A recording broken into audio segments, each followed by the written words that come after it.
She's nothing but a burden. 4 words. She heard them through a closed door spoken by the man who had put a pearl necklace around her neck and let her believe for the first time in 27 years that someone finally saw her. Her hands didn't shake. Her eyes stayed dry. Something quieter than rage and more permanent than heartbreak settled into her chest. Clean, cold, finished. She walked back to the parlor, smiled at the right people, got in the carriage, went home. And before that, Virginia House woke up. The next morning, Amelia Carter had set the necklace on the table so gently it didn't make a sound and walked away. What she built next will take your breath away. If those words just hit somewhere deep, subscribe to this channel right now.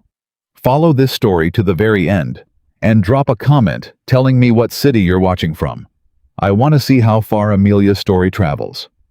Now let's begin. The summer of 1816 had been the hottest anyone in Carter's Crossing, Virginia could remember, and Amelia Carter had spent most of it doing what she always did, solving problems that weren't hers to solve, carrying weights that weren't hers to carry, and making it all look so easy that nobody thought to ask if she was tired.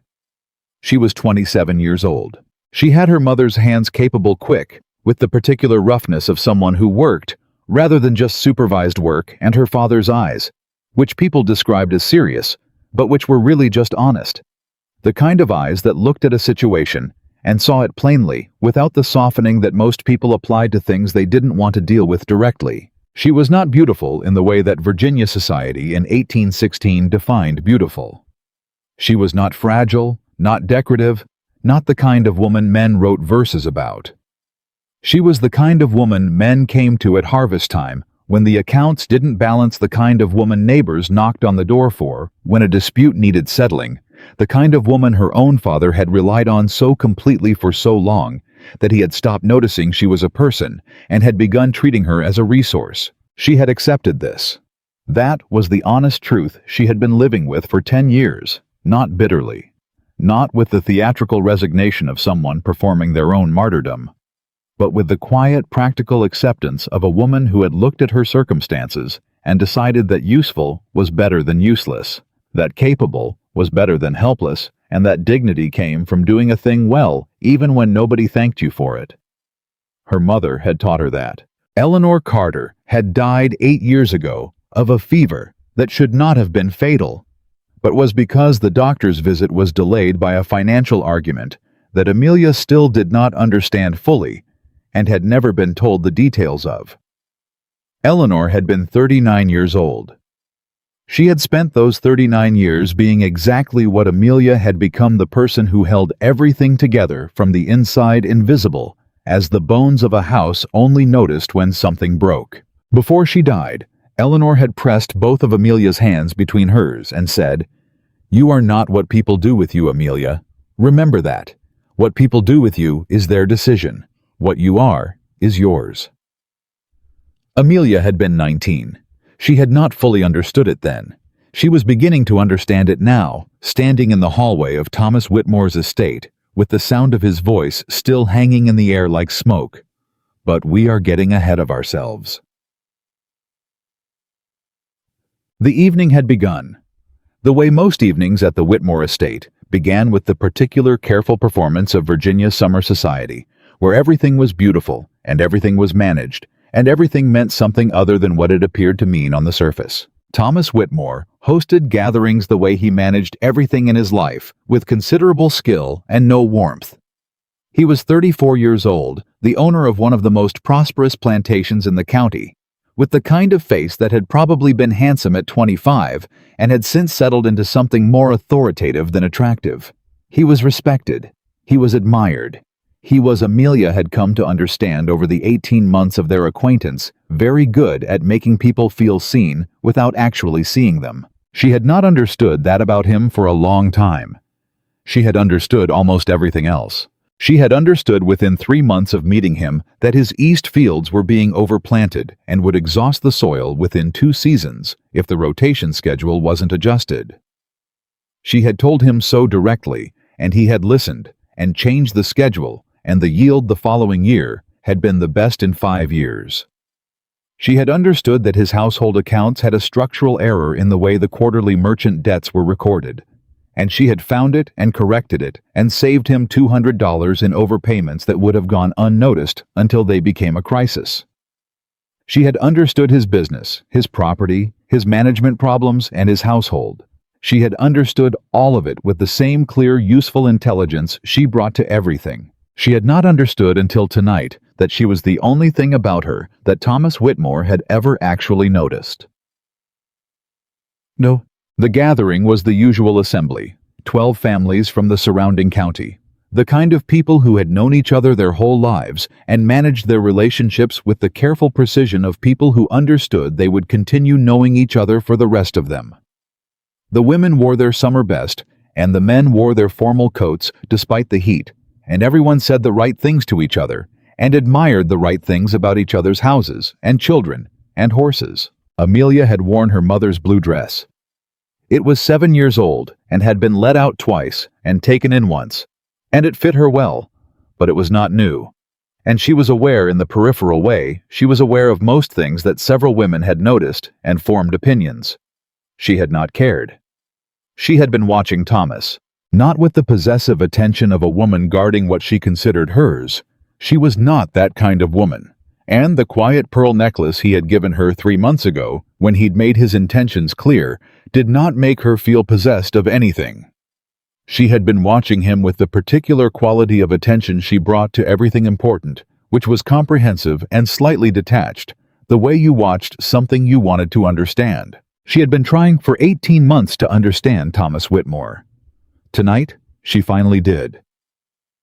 Here, she had slipped away from the parlor around 9 o'clock. Not dramatically. Amelia did not do things dramatically.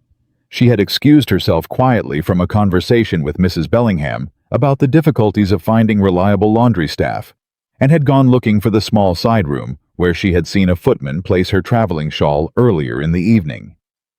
The Whitmore house had the slightly confusing layout of a building that had been expanded twice without a consistent plan, and she took a wrong turn near the library and found herself in the back corridor near Thomas's study. She heard his voice before she reached the door.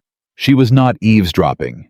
That was the thing she would carry with her longest afterward, that she had not been listening for anything, had not suspected anything, had simply been a woman walking down a hallway who happened to be quiet, because she was always quiet, because quietness was the habit of someone who had spent a lifetime paying attention in rooms where nobody expected her to. She heard Thomas's voice, and she heard the voice of his friend James Caldwell, and she stopped walking because what she heard had her name in it.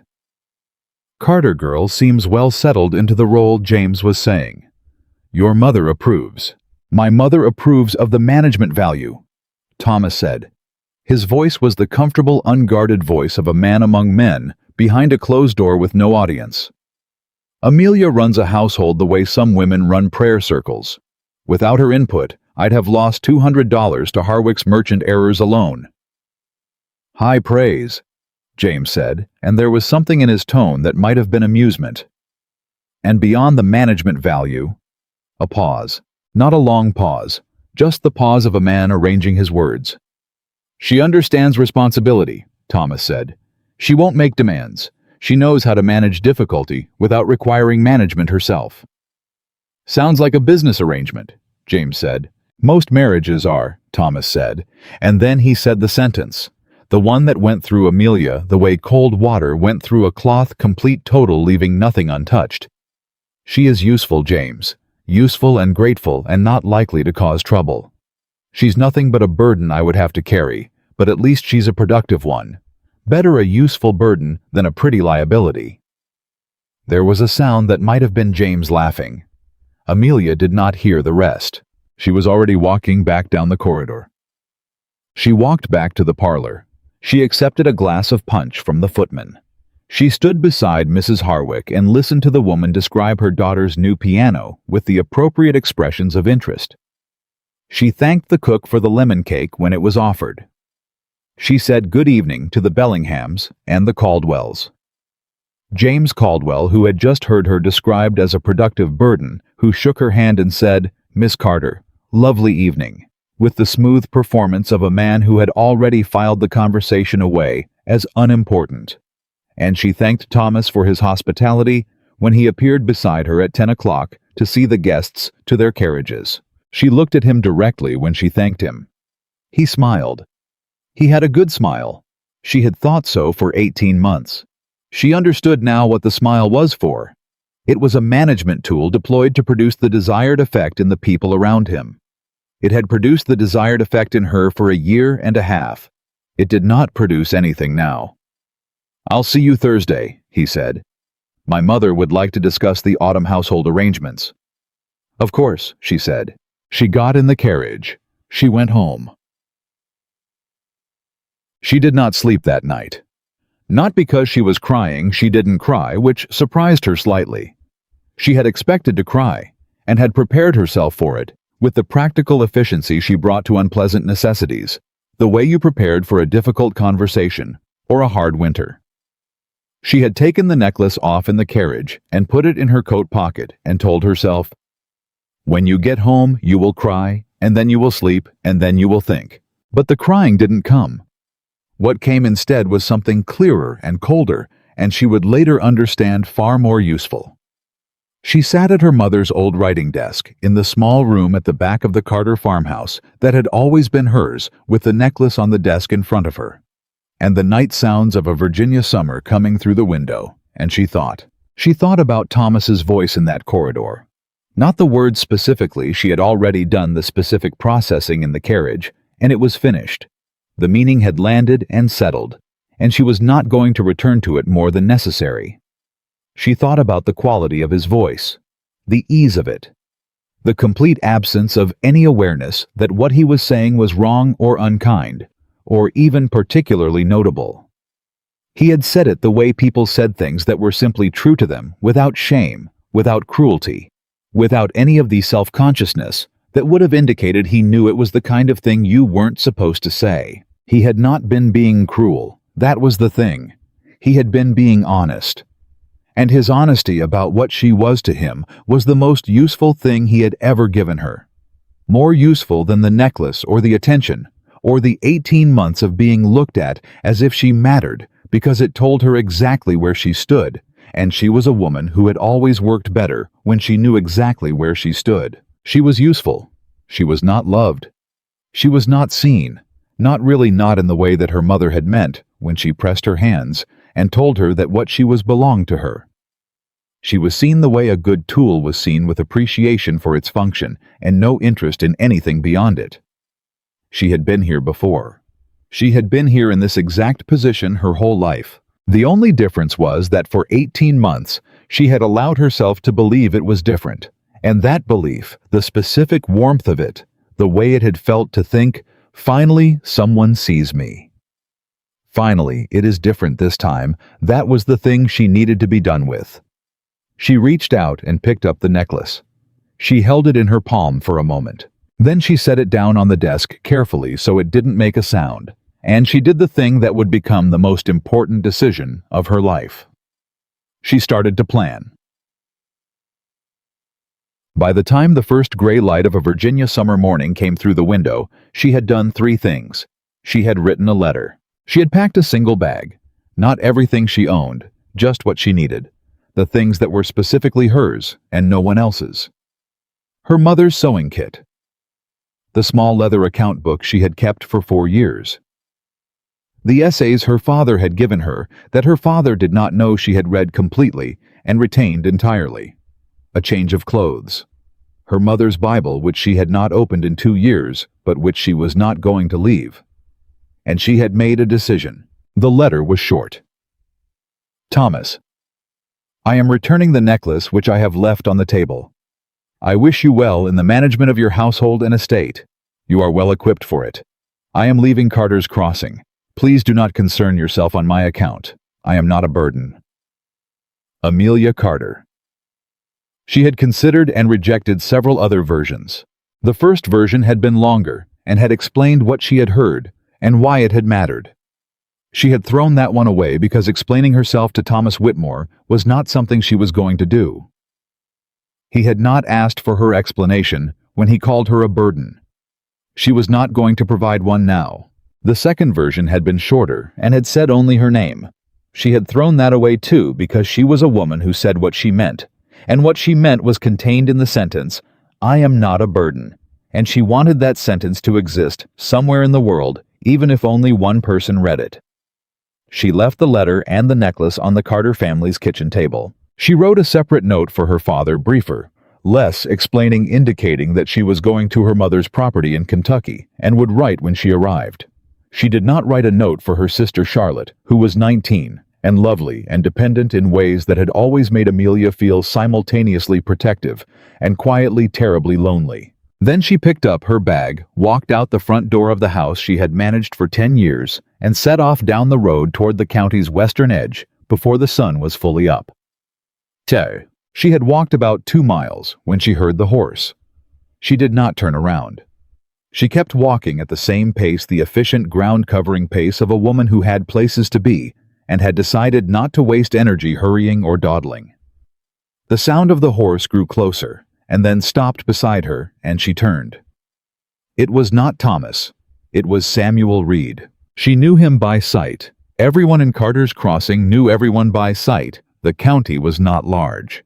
He was perhaps 35, a widower of 3 years, with the particular physical presence of a man who worked his own land with his own hands, and had done so for long enough that it had become the way he existed in the world, solid, unhurried, with the kind of stillness that was not passivity but self-possession. He had a plain face, a good horse, and the most direct eyes she had ever seen on a man who was not her father. He tipped his hat. "Miss Carter," he said. "Mr. Reed," she said. He looked at the bag on her shoulder. He looked at the road ahead of her. He looked at her face, which she knew was composed and steady because she had checked it before she left the house in the way she checked everything before she committed to it. "Early start," he said. "Yes," she said. "Long road for a bag that size," he said. "I travel light," she said. He nodded. There was a pause that was not uncomfortable. "You heading far?" he said. "Kentucky," she said. He looked at her for a moment. He did not say Kentucky is a long way for a woman alone. He did not say, "Does your father know?"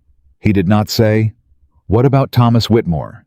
He did not say any of the things that she had been bracing herself for since she left the house, the things that women in 1816 were told by everyone they encountered when they made decisions about their own lives. What he said was, "Road forks about 3 miles ahead. Left forks faster, but the creek crossing's been high from the summer rain. Right fork's longer, but it's dry." She looked at him. "Right fork," she said. "That's what I'd take," he said. He touched the brim of his hat. "Safe travels, Miss Carter." And he rode on. She stood in the road for a moment watching him go. Then she shifted her bag on her shoulder and walked. She reached the right fork in 2.5 hours. She stopped at the fork to rest her feet and drink from her water flask, and she thought about the morning, about the necklace on the kitchen table, about Thomas's voice in the hallway, about her father's face, which she was trying not to picture because she knew he would be angry rather than worried first, and she did not have the patience for his anger right now. About Charlotte, who would cry, and whose crying would make their father angrier. And the whole domestic scene of her departure was going to be exactly the complicated, loud, recriminating thing that she had left before it happened specifically to avoid. She thought about Samuel Reed. Right fork's longer, but it's dry. He had not asked her why she was leaving. He had not asked her anything that she wasn't prepared to answer. He had given her something practical and useful and completely without judgment. And then he had left her alone, and she found, turning it over in her mind at the fork in the road, that it was the single most considerate thing anyone had done for her in longer than she could easily remember. She took the right fork. She walked. By noon, she had covered 12 miles, which was good walking for a woman in summer heat with a bag, and she stopped at a well beside a farmhouse to ask permission to fill her flask, and was given water and a piece of bread by a woman who didn't ask questions and had kind eyes, and she sat on the fence post for 20 minutes and ate the bread and thought about Kentucky, her mother's property. She had been to it once when she was 11 years old, and her mother had taken her on a trip that her father had tolerated with bad grace because it took Eleanor away for 2 weeks. The property was in the hill country west of the county seat, 120 acres of land that Eleanor's own mother had left her that had been farmed for a generation and then abandoned when the family that leased it had moved west. It had a farmhouse. It had fields that had gone to grass. It had a creek that Eleanor had called the prettiest water I ever saw, and which 11-year-old Amelia had found moderately impressive. She had not thought about it in years. She was thinking about it now. The thing about the property, the thing that had surfaced in her mind at the writing desk in the small hours of the morning, the thing that had made her start planning instead of crying, was that it existed. It was real. It was land with buildings on it, however modest, and she owned it outright because Eleanor had left it specifically to her. Not to the Carter family estate, not to her father, not to be managed on her behalf by someone else. To her. Her name was on the deed. She had seen the papers when she was helping her father reorganize the household documents 3 years ago. He had flipped past them without comment, which meant he had either not processed what they were or had decided they were not relevant to anything. She had processed them immediately and filed the knowledge away in the place she kept things she might need later. Later was now. Nerg. She arrived at the crossroads town of Mercer's Station at late afternoon, footsore and dusty, and absolutely certain she had made the right decision. She knew she was certain, because the alternative turning around going back, placing the necklace back on her neck and never letting Thomas Whitmore know she had hurt him, made her feel something she recognized with the particular self-knowledge of someone who had been paying attention to their own internal states for 27 years as the specific revulsion of a person being asked to become less than they were. She was not going back. She went to the inn at Mercer's Station and asked about passage to Kentucky. The innkeeper's wife, a brisk, competent woman named Mrs. Farley, who looked at Amelia with the assessing eyes of someone who had seen many women arrive at her inn in various conditions and had learned to read them quickly, took in the bag, the composure, the dust on her boots. "Alone," Mrs. Farley said. "Yes," Amelia said. "Business or trouble?" Mrs. Farley said. Amelia thought about that for a moment. "Property," she said. "I have land in Kentucky. I'm going to farm it." Mrs. Farley looked at her for another moment. Then she said, "Supper's at 6. Room's $1 for the week. Stage to Cumberland goes Thursday." "I'll take the room," Amelia said. "Is there work available between now and Thursday? I sew and I keep accounts." Mrs. Farley looked at her with a different quality of attention than she'd had before, the attention of a woman who had just revised her assessment upward. "My books have been a mess since my husband's back went," she said. $1 a day to fix them." "I can have them fixed by Wednesday," Amelia said. "Then you've got a deal," Mrs. Farley said. She held out her hand. Amelia shook it. That was how it started. Not with drama. Not with a scene. Not with anyone watching, or anyone praising her, or anyone calling her remarkable. Just a handshake in an inn at a crossroads town between two practical women who understood what needed doing and were prepared to do it. So, she fixed Mrs. Farley's books in 2 days. They were not particularly complicated. The accounting system had been logical when it was set up, but had drifted over 3 years of inconsistent record-keeping into a tangle that looked worse than it was. Amelia went through it systematically, the way she did everything, and had it sorted by Tuesday evening. Mrs. Farley looked at the corrected ledger for a long time. "Where'd you learn that?" she said. "My father's accounts," Amelia said, "and Thomas Whitmore's, and whatever I could find to read." She paused. "I learn things by doing them, and then I keep doing them until I'm good." Mrs. Farley was quiet for a moment. "You're running from someone," she said. It was not a question. "I'm running toward something," Amelia said. Mrs. Farley looked at her. "That's the better way to think about it," she said. "Yes," Amelia said. "I know." Thursday morning, she boarded the stage. She had $3 more than she'd arrived with a recommendation letter from Mrs. Farley that she had not asked for, and that Mrs. Farley had pressed into her hand that morning with the gruff efficiency of a woman who expressed warmth through practical action and the absolute certainty Not hope, not belief, certainty that she was going to the right place. She was sitting by the window as the stage moved out of Mercer's station, watching the Virginia hills give way to the wider country of the Western Road, when she thought about Thomas Whitmore for the last time that day. Not with anger, not with grief.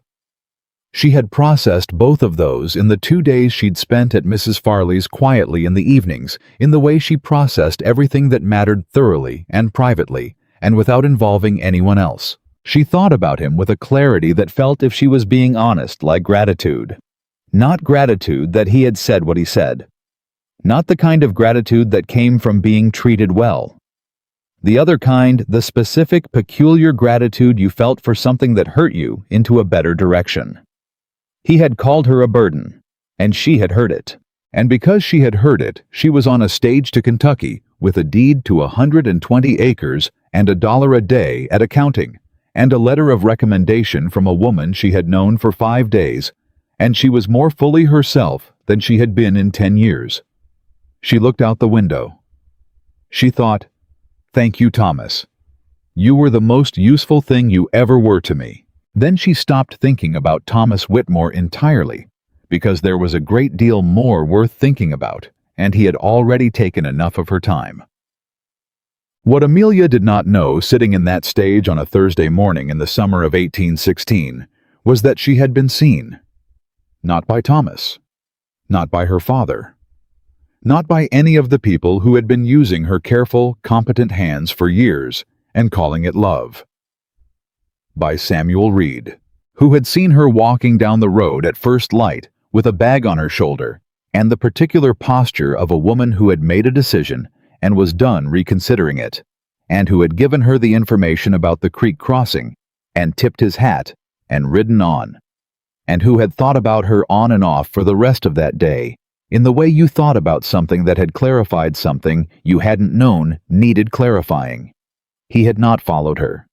He was not that kind of man. But he had thought about the directness of her eyes when she said Kentucky, and the steadiness of her hands on the bag strap, and the way she had taken the information about the fork in the road with a nod, and a decisive right fork, and applied it without sentiment. He had thought, there goes a woman who knows what she's doing. He had thought it with the admiration of a man who genuinely valued competence in the way that men who worked hard valued it, not as a useful tool, not as a management asset, but as the genuine quality it was. He had gone back to work, but he had not forgotten. And the summer of 1816 was just beginning. What it was going to bring to both of them, what the Kentucky hills and 120 acres of abandoned land and one woman's refusal to be a burden were going to bring to both of them, was still ahead. And Amelia Carter on a stage headed west, her mother's Bible in her bag and her mother's handwriting still visible in the margins of the first page, could not have imagined any of it. She was too busy planning the harvest. She was too busy planning the harvest, and the harvest, as it turned out, was the least of what needed planning, when Amelia Carter arrived at her mother's property on a Tuesday afternoon in late July, and stood in front of the farmhouse for the first time in 16 years. She did not say anything out loud. She was not a woman who said things out loud when she was alone. She processed in silence, assessed in silence, and only spoke when the speaking served a purpose. Right now, standing in front of a farmhouse that had a front porch leaning at a 10-degree angle and a roof that had clearly lost an argument with several winters, the speaking would not have served any purpose except to let the discouragement have a voice, and she was not going to do that. She set her bag down. She walked the perimeter of the house, first the way her father had taught her to assess any property, before committing to a plan outside, to inside structure, before contents, what can be saved before what must be replaced. The exterior was rough, but not unsalvageable. The porch needed new supports and 2 new boards. The roof had lost shingles in 3 places she could see from the ground. The chimney was intact, which mattered most. The walls were solid. She went inside. The interior was dusty and had the particular smell of a place that had been closed too long, but it was dry, and dry was the most important thing. Everything wet could be replaced. Dry meant the bones of the place had held. She went back outside. She looked at the fields. 120 acres, most of it gone to grass and summer weeds, with the particular lush overgrowth of land that had been good once and remembered it. She could see the old fence lines still partially standing, defining where the original crop rows had been. She could see the creek her mother had called the prettiest water she'd ever seen running along the eastern edge of the property, clear and steady. She looked at all of it for a long, silent moment. Then she rolled up her sleeves and went to find the nearest neighbor to ask who in the county sold lumber. His name was Jacob Holt, and he was 63 years old, and he had farmed the property adjacent to her mother's land for 30 years, and when he opened his door and found a woman he didn't recognize standing on his porch, with road dust on her boots and a direct look in her eyes, he said, "Help you, miss. I'm Amelia Carter," she said. "Eleanor Carter's daughter. I own the property to your east. I arrived today. I need to know who sells lumber in the county where I can hire reliable day labor and whether the creek floods in spring." He looked at her for a moment. He was a large, weathered man with the unhurried quality of someone who had spent decades doing physical work and had made his peace with the pace of things. He looked at her the way people in the country looked at strangers, assessing without hostility, waiting to understand what category they fit. "Eleanor's girl," he said. "Yes." "Your mama was a good woman," he said. "She was the best woman I ever knew," Amelia said. Something shifted in his face. Not sentimentality, something more useful than that. Recognition, maybe. The recognition of someone whose quality was visible to people who knew how to look. "Creek floods in March most years," he said. "Doesn't reach the farmhouse if the drainage ditch on the north side is clear. Probably needs clearing." He leaned against his doorframe. "Lumber Callaway's mill 6 miles east on the county road. Day labor, there's 3 boys from the Harmon family who work honest and need the wages. I can send word if you want them tomorrow morning." "Please," she said, "and I'll pay you back in whatever way is useful.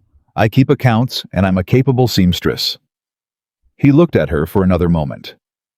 "My wife's been after me to have the household accounts organized since February," he said. "I keep telling her I'll get to it."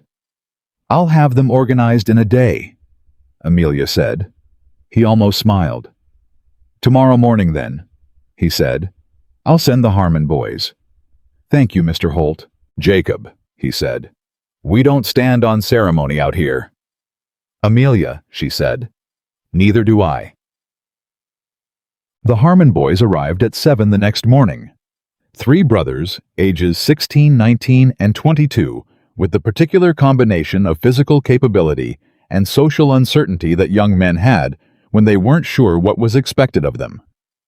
The eldest, whose name was Daniel, looked at Amelia with a measuring expression that she recognized as the expression men wore when they were deciding whether a woman was going to be worth working for. She looked back at him with the expression she had developed over 10 years of managing people who were larger and louder than she was. "I need the porch supports replaced," she said, "the north drainage ditch cleared, and the fence line on the south field restaked where it's down. I'll show you what I need. You tell me if you see anything I've missed, and we'll set the wages before we start." Daniel looked at her for a moment longer. Then he said, "Yes, ma'am." She showed them the work. She negotiated the wages fairly, she paid fairly. She had always paid fairly because her father had taught her that cheapness in wages came back to you eventually in the quality of the work and the loyalty of the people. She checked in every hour, not to manage them, but to answer questions and make decisions as they arose, which was how she had always understood supervision, not standing over people, but being available when they needed you. By the end of the first day, the porch was stable. By the end of the third day, the drainage ditch was clear, and the fence line was restaked, and the youngest Harmon boy, whose name was Pete, and who was 16, and quiet in the way that 16-year-old boys were quiet when they were actually paying attention, had climbed onto the roof and replaced the missing shingles without being asked, because he had noticed they needed doing, and he was up there anyway. She paid him extra for the shingles. He looked at the extra coin in his hand and then at her. "Nobody pays extra for things that weren't asked," he said. "Things that weren't asked but needed doing are worth the same as things that were, she said. Don't let anyone tell you different. He looked at the coin again. Yes, ma'am, he said. He came back the following week without being asked to check the shingles after a rain. She noted that and filed it in the category of useful information about useful people. She had been at the property for 2 weeks when Thomas Whitmore's first letter arrived. She knew it was from Thomas before she opened it, because she recognized the handwriting, and because it was the exact interval she would have predicted 2 weeks for the shock of the empty house to become the frustration of the missing management, and the frustration to become the decision to write. She opened it at the kitchen table with her morning coffee. Dear Amelia, your departure has caused considerable distress to your father and sister. Your father is unwell and asks that you return. I believe we should speak. I acknowledge that words were spoken which may have been misunderstood. I hope you will give me the opportunity to clarify. T. Whitmore. She read it twice. She noted several things. He said words were spoken not, I said something wrong or I hurt you. The passive construction. The removal of himself as the agent of the act. He said misunderstood, which meant his position was that the problem was her interpretation, not his statement. He said considerable distress to your father and sister, which meant the opening argument was not about her, but about the people who needed her. She had expected all of this. She had expected it because she knew Thomas Whitmore's mind well enough to predict his letters, which was, she thought, one of the many ways in which she had understood him far better than he had ever understood her. She folded the letter. She put it in the drawer where she kept things she needed to address eventually. She went back to work. The work was the thing. This was what she discovered in those first weeks with a clarity that she hadn't had access to when work was something she did for other people's purposes. When the work was hers, the decisions hers, the mistakes hers, the progress hers, it was an entirely different thing. It was not a burden. It was not a service. It was the specific, daily accumulating satisfaction of building something that had not existed before, with her own hands and her own judgment answering to no one. She planted a kitchen garden in the 3rd week. She negotiated a late-season agreement with Callaway's mill for lumber at a price that made the mill owner look at her twice, and then nod in the grudging way of someone who had met their match. She established an account at the county merchant's and paid her first invoice on time in full, which the merchant noted in the particular way that merchants noted things that were professionally relevant. She worked from first light to last. She slept deeply and completely, which she had not done in years, and she was in the specific and grounded way that came from doing real things rather than managing other people's real things happy, not the brittle happiness of someone who had decided to perform contentment, not the relief of someone who had escaped something. The actual thing, the satisfaction of a life that was hers, being lived in the way she chose to live it, without anyone requiring her to be smaller than she was in order to fit what they needed. She had not known she had been smaller. She understood it now, by contrast. What? It was at the county merchant's in the 5th week that she first encountered the social dimension of what she was doing. She was at the counter reviewing an invoice when she heard 2 women behind her begin to talk about her. They were not whispering. People in small counties in Kentucky in 1816 had a particular relationship with the concept of private conversation, which was that they conducted private conversations at the volume of normal speech and simply did not make eye contact with the person they were discussing. Carter girl, one of them said. The one that bought the old Morgan property. Bought it, the other said. She inherited it. There's a difference. Either way, farming it alone. No husband, no family to speak of. Her mother was odd that way too, independent. The word independent was said in the tone that made it not a compliment. Doesn't know what she's in for. The first one said, Winter out here alone, she'll be back wherever she came from before Christmas. Amelia finished reviewing the invoice. She turned around. Both women looked at her with the startled expression of people who had forgotten or decided not to care that the subject of their conversation was present. She looked at them pleasantly. Good morning, she said. I'm Amelia Carter. I'm farming the Morgan property on the Eastern Road. If either of you know a reliable source for winter seed corn, I'd be grateful for the recommendation." A pause. The first woman, older, with a sharp face that had opinions in every line of it, said, "Patterson's farm 3 miles north. He keeps good seed." "Thank you," Amelia said. "I'll call on him this week." She paid her invoice and left. She walked to her wagon with the particular satisfaction of a woman who had won something small but real, not the satisfaction of having silenced them because she hadn't and didn't care to. The satisfaction of having refused to be diminished by them, of having taken what was useful from the exchange, a seed corn recommendation, and left the rest where it belonged. She was thinking about winter seed corn when she almost walked into Samuel Reed. Pied. He was coming out of the farrier's next door, leading a bay horse she didn't recognize. He caught himself, and she caught herself, and they were standing 2 feet apart on the main street of Miller's Crossing, Kentucky, which was not a large street, looking at each other. He tipped his hat. "Miss Carter," he said. "Mr. Reed," she said. She processed the surprise quickly and set it aside. She had known, in a general way, that Samuel Reed had land in this county. She had heard it mentioned once, and she had the habit of retaining geographic information because it was usually useful. But she had not expected to encounter him at the farrier's on a Wednesday morning in August. "You made it," he said. "I did," she said. "Right fork," he said. "Right fork," she said. "You were correct about the creek." Something in his face shifted. Not a smile exactly, but the thing underneath a smile. The thing that indicated genuine, rather than performed amusement. "How's the property?" he said. "Roof is sound," she said. "Porch is repaired. Drainage ditch is clear. I'm addressing the south fence next week." She paused. "It's a good property. My mother knew what she was doing. Eleanor Carter knew exactly what she was doing," he said. "She came out here twice when she was visiting the property. First time I met her, she told me the eastern field had better soil than I thought, and that if I rotated my winter crop to include a section of that ridge line—" He gestured toward the east, visible from the main street of the small town. "I'd see better yield. I did what she said. She was right." Amelia looked at him.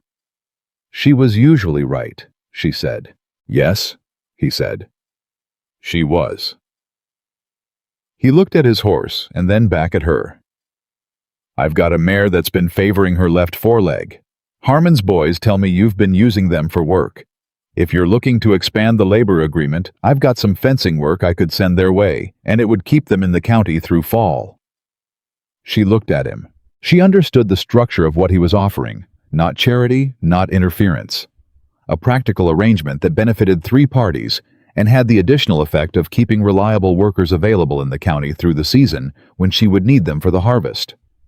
He had thought about what she would need, and he had found a way to provide it that didn't require her to ask for it. "That would work," she said. "I'll speak with Daniel Harmon."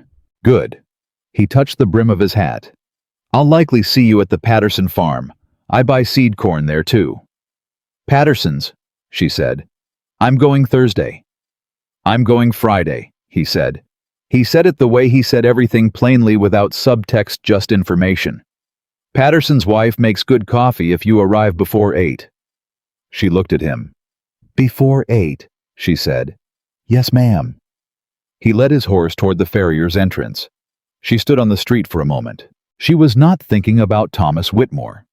She was thinking about the eastern ridgeline and whether her mother had made notes about the soil composition anywhere in the property papers she had brought with her, because if Eleanor Carter had told Samuel Reed to rotate onto that ridgeline, she had had a reason, and Amelia wanted to know what it was. She went back to her wagon. She had work to do. Thomas's second letter arrived 2 weeks after the first. She had not replied to the first. She opened the second at the kitchen table, the same way she had opened the first, with coffee in the morning, without ceremony. "Amelia, your father's health has declined. The doctor has visited twice. Charlotte is distraught and unable to manage the household. I am telling you this not to manipulate your decision, but because I believe you would want to know. Your family needs you. I am prepared to discuss terms that would be more to your satisfaction. T. Whitmore. She read it twice. She noticed that terms that would be more to your satisfaction appeared in a letter about her father's health. She noticed that he was telling her this not to manipulate her decision, in a sentence that appeared specifically designed to motivate her return. She noticed that nowhere in either letter had he said, "I was wrong about you." Not the passive words were spoken, which may have been misunderstood. Not the offer of better terms. The actual simple thing, "I was wrong." Because he didn't think he was wrong. He thought he was right, and she had overreacted. He thought the offer of better terms addressed her objection, which meant he understood her objection as a negotiating position rather than a statement of her worth. She set the letter down. She thought about her father, who was unwell, and whose condition she had no way to independently verify. She wrote to Charlotte. Not a long letter, a practical one. Is father truly ill? What does the doctor say specifically? Write to me directly and honestly. Amelia. She posted it that afternoon. Then she went back to work because the seed corn from Patterson's farm needed to be stored properly before the August heat got to it, and that was something that would not wait. Charlotte's reply arrived in 5 days. It was long, as Charlotte's letters always were full of the emotional texture of a 19-year-old who felt things very strongly and had not yet learned to separate what she felt from what she knew. But in the middle of the emotion, Amelia found the information their father had a summer fever. The doctor said it was not dangerous if managed. He was being managed. He was not dying. He was, however, making Charlotte feel terrible about Amelia's absence, which was both predictable, and Amelia noted her father's way of managing Charlotte, the way he managed everything through emotional pressure. At the bottom of the letter, after 4 paragraphs about the household's difficulties without Amelia, Charlotte had written a single sentence that was different in quality from everything above it. I also want to say, and please don't be angry with me, that I have always known you were unhappy here. I didn't say anything because I didn't know what to say. I should have said something. I'm sorry. Amelia read that sentence 4 times. She sat with it for a long time. Charlotte, who was 19 and lovely, and had been dependent on Amelia for as long as either of them could remember, had written, "I should have said something." 3 words that were worth more than both of Thomas Whitmore's letters combined, because they contained what his letters did not. The acknowledgement that something had been wrong, stated plainly by the person who had seen it. She wrote back to Charlotte immediately. Not about the household, not about their father. She wrote, "You are not to worry about managing. You are more capable than anyone has let you believe. You have been watching me manage things for 10 years. You know how it's done. Try. You will surprise yourself. And you are not to feel guilty about any of this. Love, Amelia." She posted it. She went back to work. September arrived and the work shifted. The kitchen garden had come in well better than she'd expected for a first season on new soil, which told her something good about the land's quality. She had harvested and stored. She had begun preparing the south field for a proper spring planting, which meant clearing and returning the soil before the first frost, and that was the hardest physical work she had done in her life. She did it anyway, not because she had something to prove. She was past proving things to people who weren't watching. She did it because it was the work, and the work was hers, and there was a specific kind of satisfaction in using her body for something that produced a direct and visible result. She was tired in the evenings, in a way she had never been tired before. A deep, even tiredness that went all the way down and left nothing anxious or unresolved at the edges. She slept like her mother used to sleep, completely. She was in the south field on a Friday morning in early September when she heard a wagon on the road and looked up and saw Samuel Reed. He pulled up on the road's edge and looked at the field. "South field," he said. "Clearing it for spring," she said. He got down from the wagon. She had not asked him to. He did not ask permission. He picked up the spare mattock that was leaning against the fence post she had brought to because she was planning to send Pete Harmon to help later in the morning, and walked to the row she was working and started in. She looked at him for a moment. He worked the way he did everything else efficiently, without waste, at a pace that was steady rather than demonstrative. She turned back to her own row. They worked in silence for 20 minutes. "You're turning it too shallow on the east end," he said without stopping. She looked at her work. "The soil's heavier there," she said. "It's clay underneath about 14 inches, he said. "Your mother knew that too.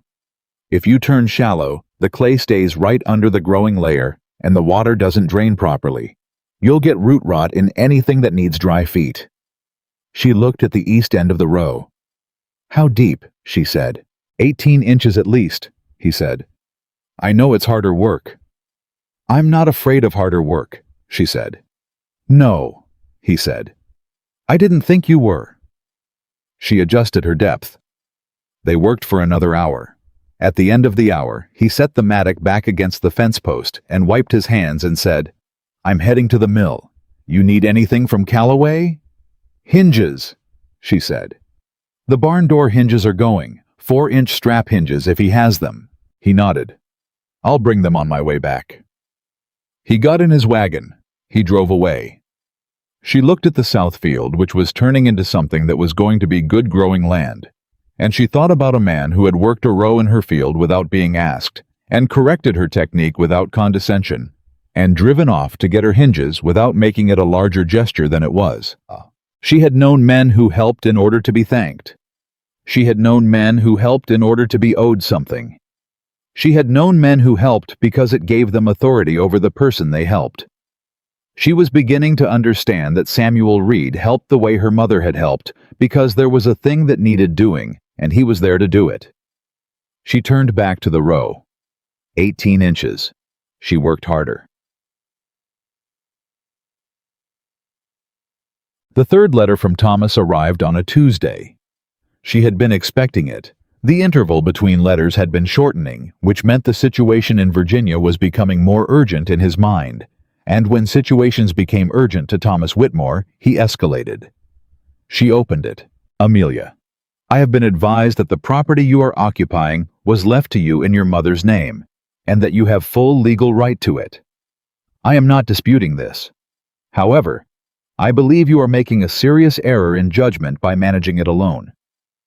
The property has been abandoned for years. The task you are attempting is beyond the capacity of a single woman without proper support. I am prepared to offer a formal arrangement that would benefit both of us. I am traveling to Kentucky next month to discuss it in person. T. Whitmore." She read it once. She noted, "I am traveling to Kentucky next month to discuss it in person." Not a question, not a request, a statement of his intention. She also noted beyond the capacity of a single woman.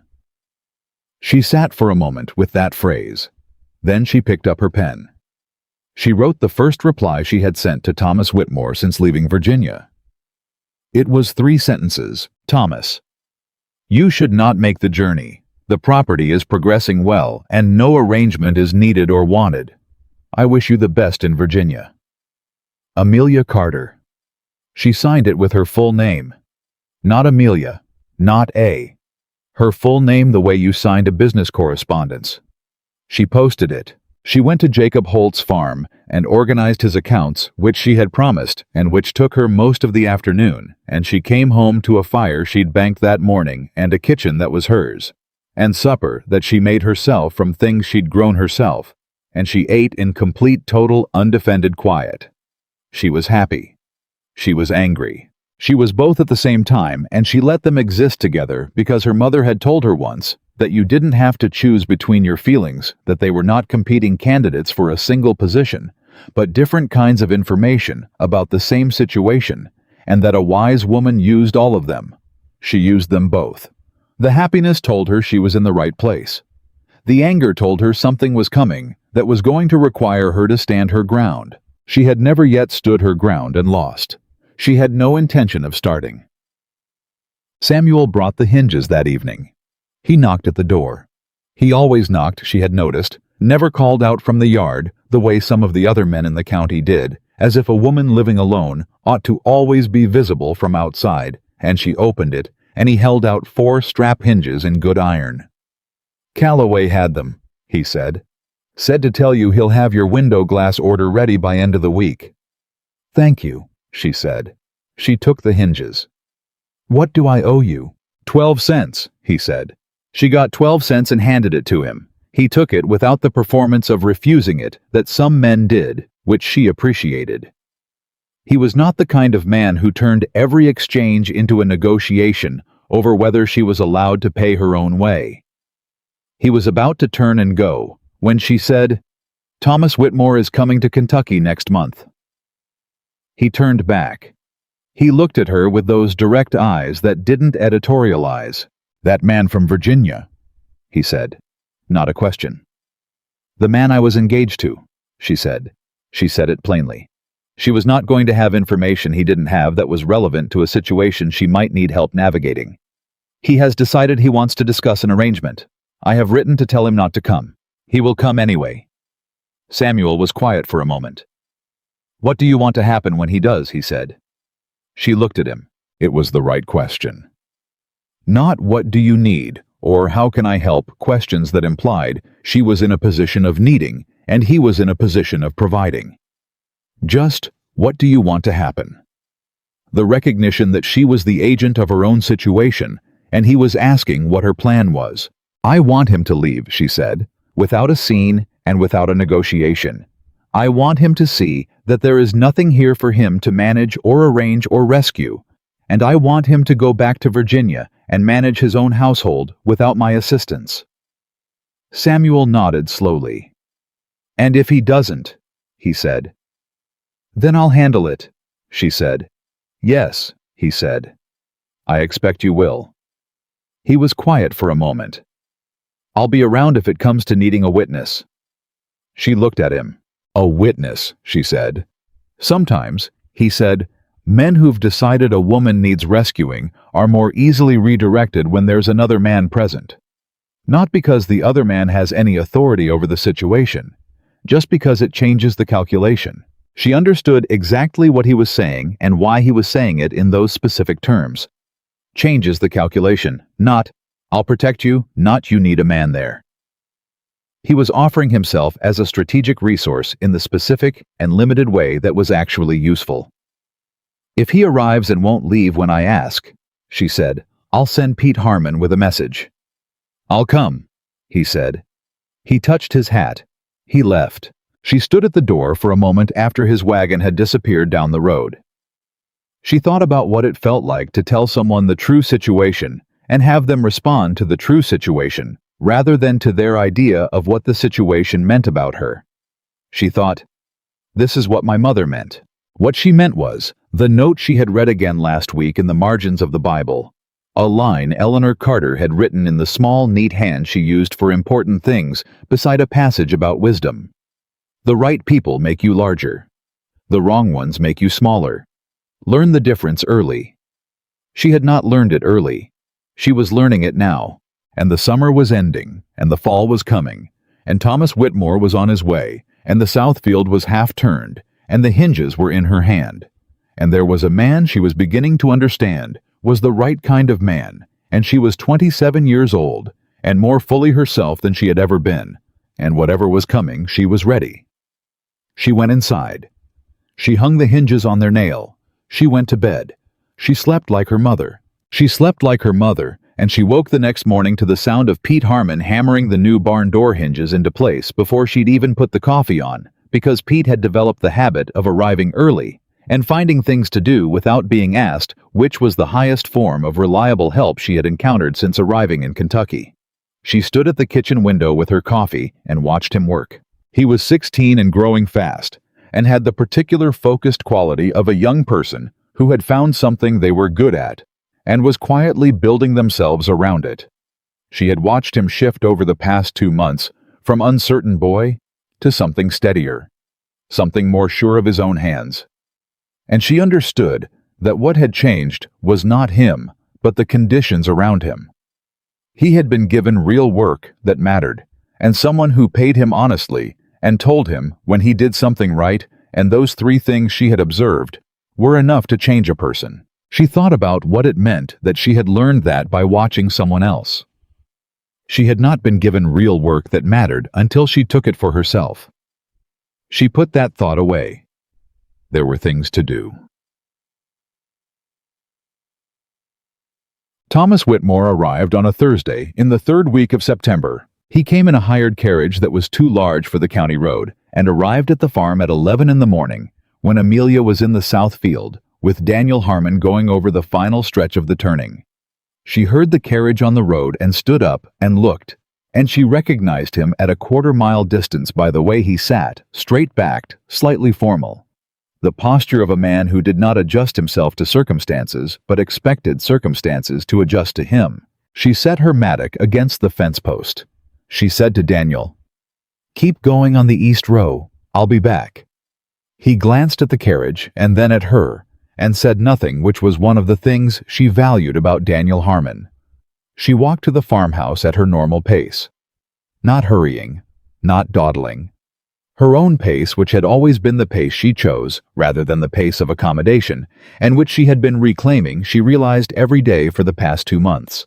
Thomas had gotten out of the carriage by the time she reached the yard. He was looking at the farmhouse with the expression of a man assessing a property which was not the expression she would have chosen for the occasion, but was thoroughly in character. He turned when he heard her steps. He looked at her. She looked at him. He looked different than she remembered, which surprised her until she understood what was different. She was seeing him for the first time without the specific quality of hoping he was something, and without that quality, he was simply a man. Well-dressed, somewhat good-looking, with the confidence of a person who had never had to learn things the hard way. "Amelia," he said. "Thomas," she said. "I told you not to come." "Yes," he said. "I came anyway." "I see that," she said. "You can come inside. I'll put coffee on, and you can say what you came to say, and then you'll need to go back to Virginia." He looked at her for a moment with the expression of a man recalibrating. She turned and went inside. He sat at her kitchen table, and she put the coffee on, and she did not perform hospitality beyond what was functional. She set 2 cups on the table. She sat across from him. She looked at him and waited.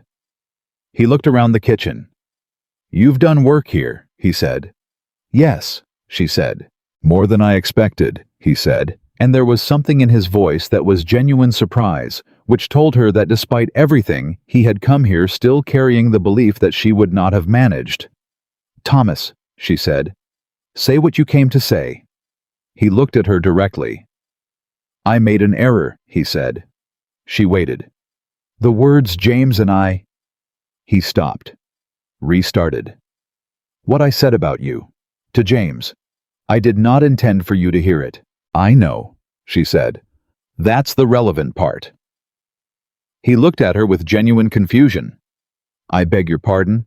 You didn't intend for me to hear it," she said. "Which means you intended to go on thinking it.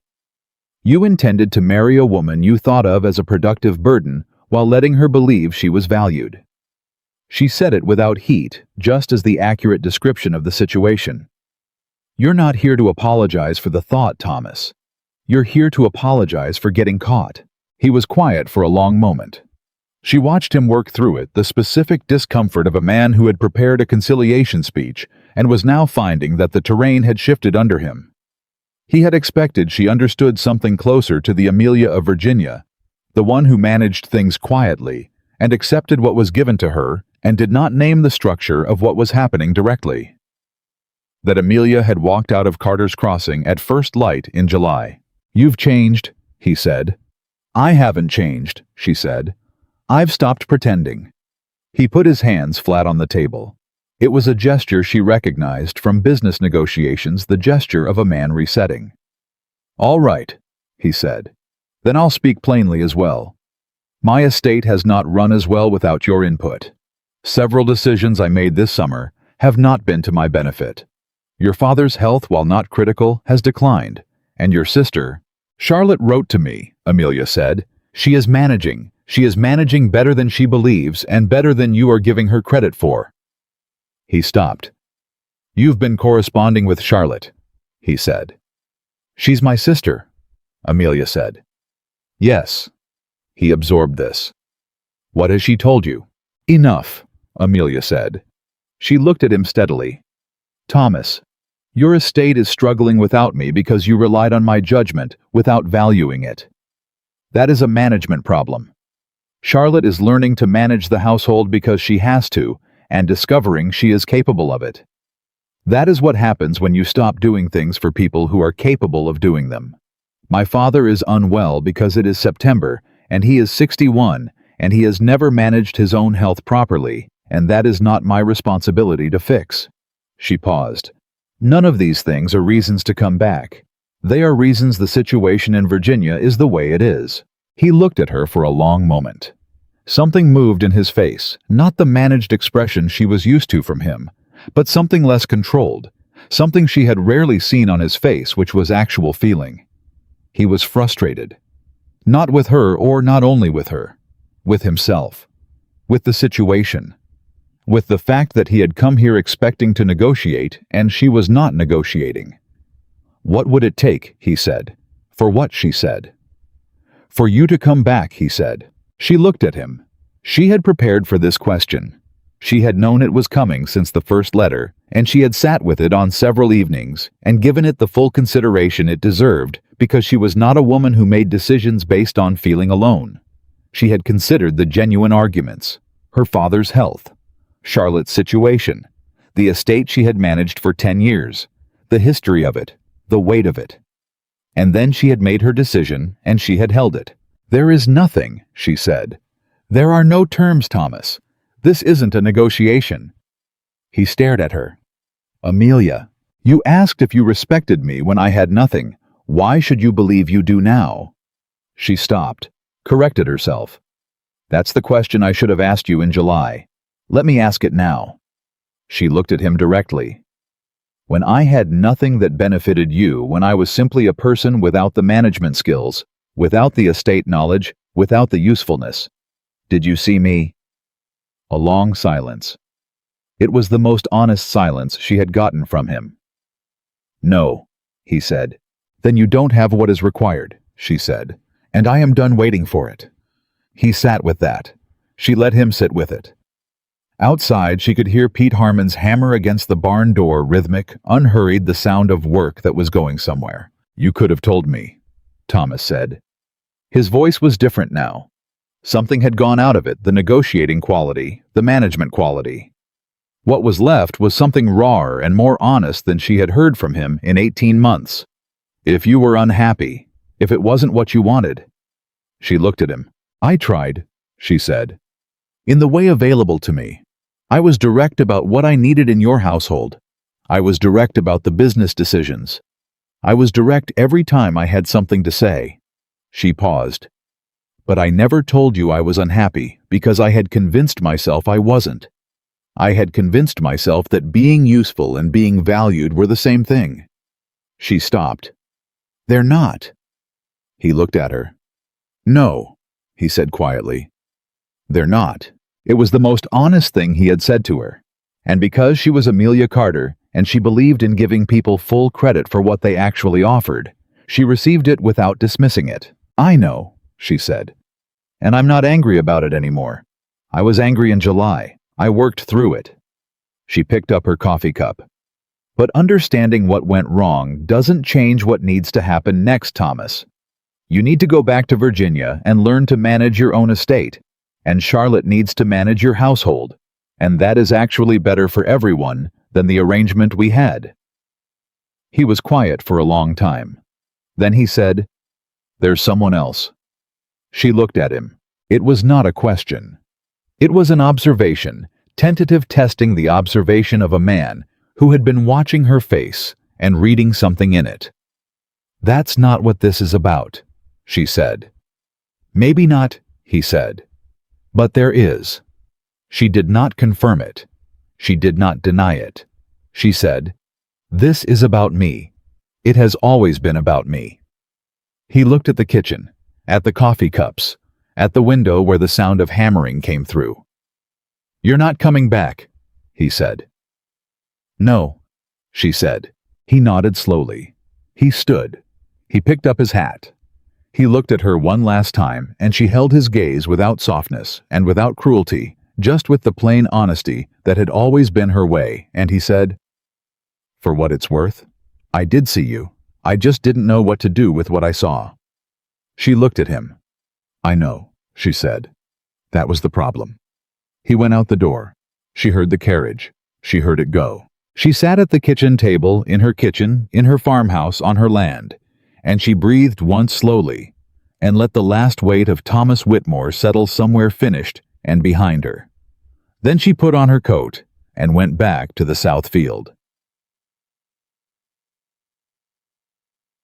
Daniel Harmon looked up when she came back through the fence gate.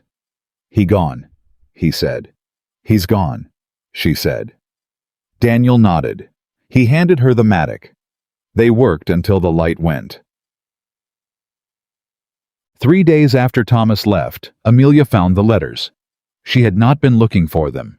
She had been going through the property papers her mother had left. The deed, the land, survey, the old lease records from when the Morgan family had farmed it, organizing them in the account book system she had established for the property, because good records were the foundation of a well-managed operation, and she had been meaning to do this since she arrived. The letters were in an envelope at the back of the deed folder, tied with a piece of string that had the pale, brittle look of string that had been tied a long time ago and left. Her name was on the outside. Not her name as it was now, her full adult name. Her name as it had been when she was a child. Amelia Bird. Her mother's name for her, used exclusively in private in the evenings, in the moments that were just the two of them. Her hands were not entirely steady when she untied the string. There were 4 letters inside, all in Eleanor Carter's handwriting. All dated. The last one was from 5 months before Eleanor died. She sat down. She read them. No. The first letter was about the property, practical, explaining the deed, explaining that Eleanor had kept it separate from the Carter family estate specifically because she wanted it to go to Amelia, and only Amelia. "Your father is a good man in many ways," Eleanor had written, "but he does not understand that there is a difference between family property and a woman's property. These are not the same thing. What is yours must be specifically yours, or it will become everyone's." The second letter was about Eleanor's mother, Amelia's grandmother, who she had barely known. It told a story Amelia had never heard, that her grandmother had once owned a small business, a millinery shop in a town Amelia had never been to, and had run it successfully for 7 years before she married, and had given it up because that was what women did, and had spent the rest of her life wondering what might have been different. She told me once, Eleanor wrote, that the giving up was not the loss. The loss was believing that the giving up was inevitable. She believed it had to happen, and so it did. I have tried to believe differently. I hope you will too. The third letter was the hardest. It was about Amelia's father. Eleanor wrote about him with love and with clear eyes, the specific combination that Amelia recognized as the way honest people wrote about complicated people they cared about. She wrote about his goodness and his limitations with equal plainness, and she wrote one paragraph that stopped Amelia completely. "He has always used you, Amelia Bird. Not cruelly, he is not a cruel man, but he has known since you were 12 years old that you were more capable than he was, and it frightened him, and so he managed it by making himself indispensable to you in ways that made you feel as if you needed him. But you do not need him. You never have. You have needed the security that he represented, a home, a name, a structure. But those things are not the same as needing him.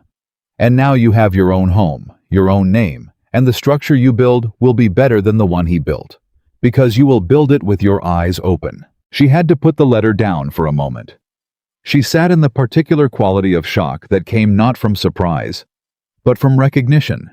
The feeling of having a thing you had known underground your whole life finally surface into the clear air where you could see it completely. She had known. She had known in the way you knew things that were too large to examine directly that her father's dependence on her had not been entirely innocent, had not been simply the natural consequence of his limitations. She had known it, and not known it at the same time, in the complicated way that children knew uncomfortable things about the people they loved. Eleanor had known it clearly. Eleanor had written it down. For her. She picked up the letter and kept reading. The fourth letter was the shortest. You are not what people do with you. What people do with you is their decision. What you are is yours. I have told you this before, and I will tell you again, and I hope that someday you believe it as completely as I believe it about you. You are the strongest person I have ever known, Amelia Bird. Not because you do not bend. You bend beautifully.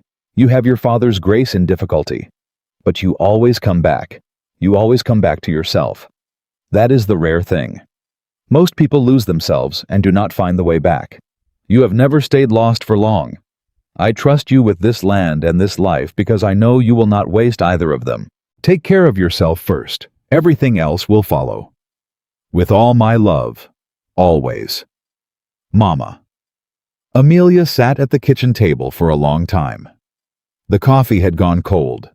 Outside, Pete Harmon had finished with the barn door and was doing something in the yard that involved a wheelbarrow, and what she suspected was his own initiative, because she hadn't asked for anything with a wheelbarrow.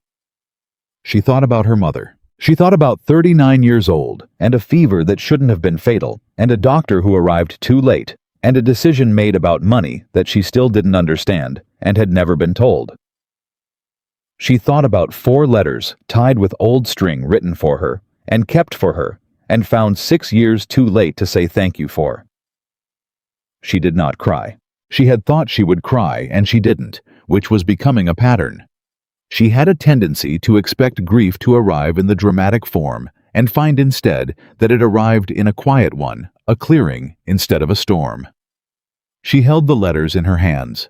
Then she did the thing her mother had told her to do in the second letter.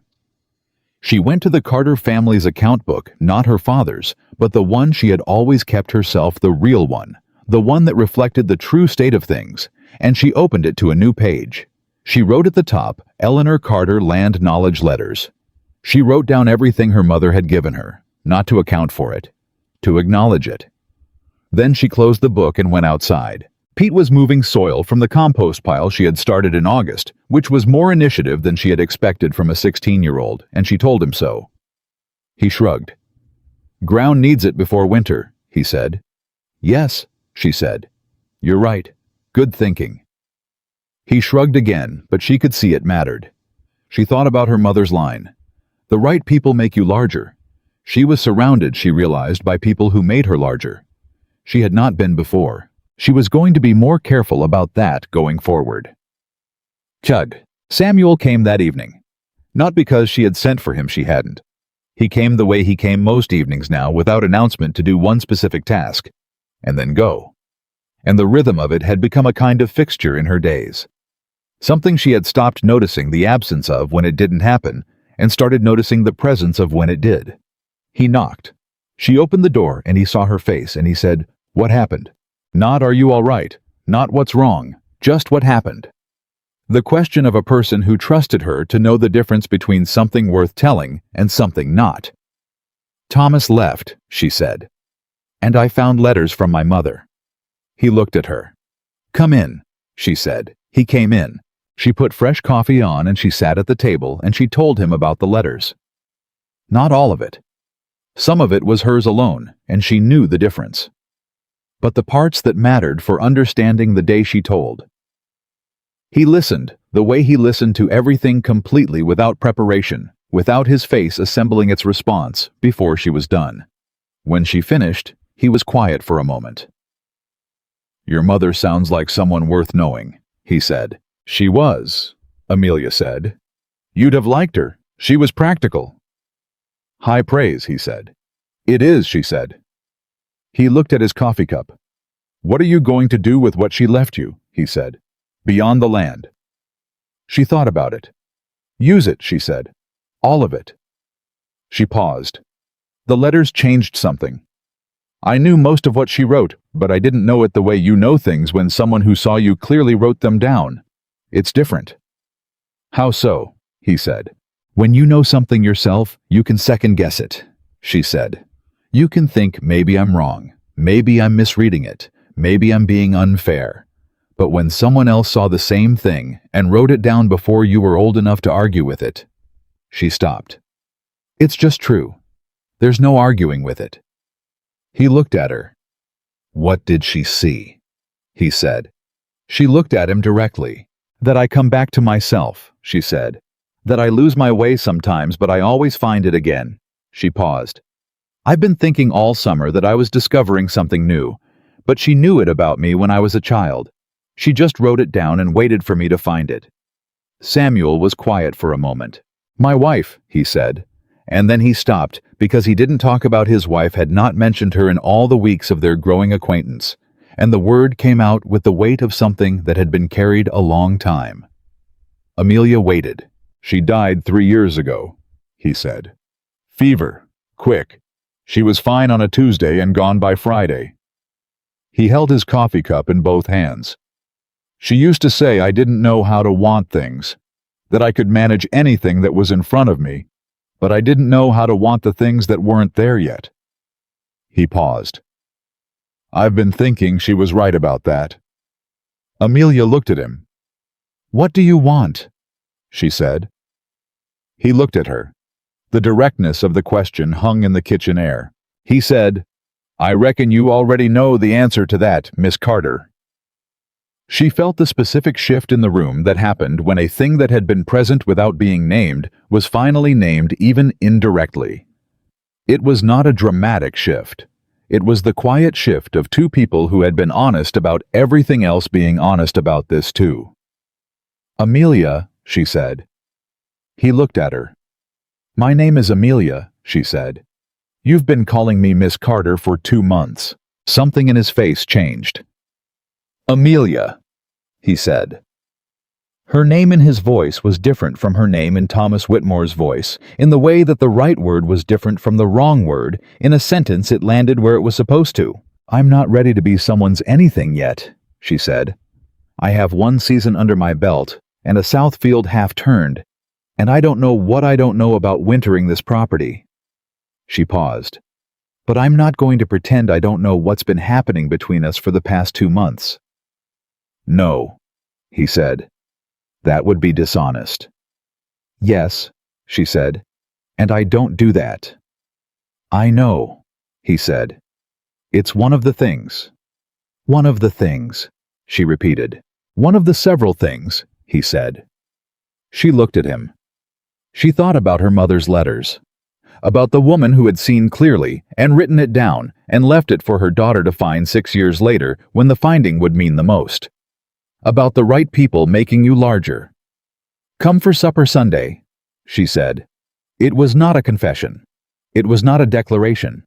It was Amelia Carter doing the thing she did, moving forward at her own pace, in her own direction, on her own terms. He understood it exactly. Yes, ma'am, he said. He finished his coffee. He stood up. At the door, he stopped. One more thing, he said. What? Thomas Whitmore, he said. When he came today, did he? He stopped. Reorganized. Was it all right? She looked at him. Yes, she said. I was all right. I know you were, he said. I'm asking if it was all right. Those are different questions. She stopped. He was right. They were different questions. Was she all right? She was always all right. She managed. She held. She came back to herself. Was it all right? Had the day been what it needed to be? Had the ending been the right ending? Had the conversation with Thomas reached the place it needed to reach? She thought about it honestly. Yes, she said. It was. He nodded. Good, he said. He left. She stood at the closed door for a moment. Then she went to the table and picked up her mother's letters and put them carefully in the account book between the pages she had marked for Eleanor Carter Land Knowledge Letters. She blew out the lamp. She went to bed. She thought about Sunday supper. She thought about her mother's words. Take care of yourself first. Everything else will follow. She had been taking care of herself. Everything was following. What Amelia did not know, lying in her bed in the dark with the Kentucky night sounds coming through the window and Sunday supper on her mind, was that the situation in Virginia had shifted in a way that Thomas's 3 letters had not disclosed. Her father was not simply unwell. He had made a decision, One of the decisions that men who had spent their lives being managed by someone else made. When that someone else left, and they were suddenly without management. He had made it in the particular reckless way of a man who was frightened and proud and had no one to check him.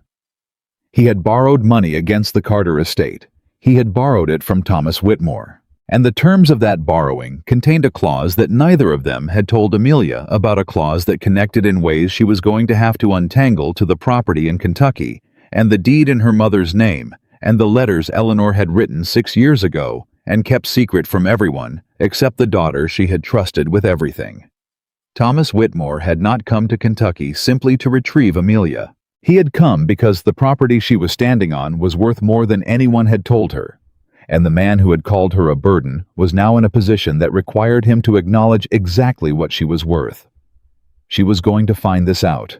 Not tonight, but soon. And when she did, she was going to need every single thing her mother had given her: the land, the knowledge, the letters, and the absolute unshakable clarity about what was hers and what she was owed. She was going to need all of it. She had all of it. She was ready. She was ready. And the proof of it arrived on a Monday morning, 11 days after Thomas Whitmore's carriage had disappeared down the county road, in the form of a letter that was not from Thomas at all. It was from a man named Harlan Dodd. She didn't recognize the name. The letter was written on paper that was more formal than Thomas's letters, with the particular dense precision of legal correspondence, and it identified Harlan Dodd as a solicitor representing the interests of Robert Carter, her father, in the matter of a debt agreement executed on the 14th of August, 1816. She read it standing at the kitchen table. She read it twice. Then she sat down and read it a third time slowly, the way she read things she needed to understand completely before she allowed herself to react to them. The substance of it was this: her father had borrowed $400 from Thomas Whitmore in August, 6 weeks after Amelia left Virginia. The loan agreement was secured against the Carter family estate. That part she had half expected when Thomas mentioned an arrangement in his final letter. What she had not expected, what stopped her breath, on the third reading, was the secondary clause. The clause stated that in the event of default on the Carter estate loan, the creditor, Thomas Whitmore, had the right to pursue satisfaction of the debt against any property owned by immediate family members of the debtor, including property held in the debtor's wife's name. Eleanor Carter had been Robert Carter's wife.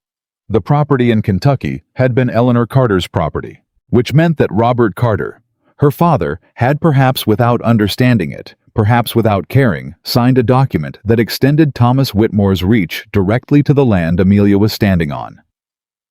The solicitor's letter informed her with the courteous precision of a man who understood he was delivering bad news, and had decided the cleanest way to do it was quickly that Thomas Whitmore intended to invoke this clause if the Carter estate loan was not repaid within 60 days. 60 days.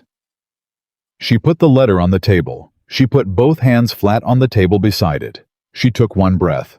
She was not going to lose this land. That was the first and only thought she permitted herself, because anything else, the anger at her father, the recognition of what Thomas had actually been doing when he came to Kentucky, the specific sick feeling of understanding that the man who had called her a burden had then immediately moved to acquire her property through her father's weakness.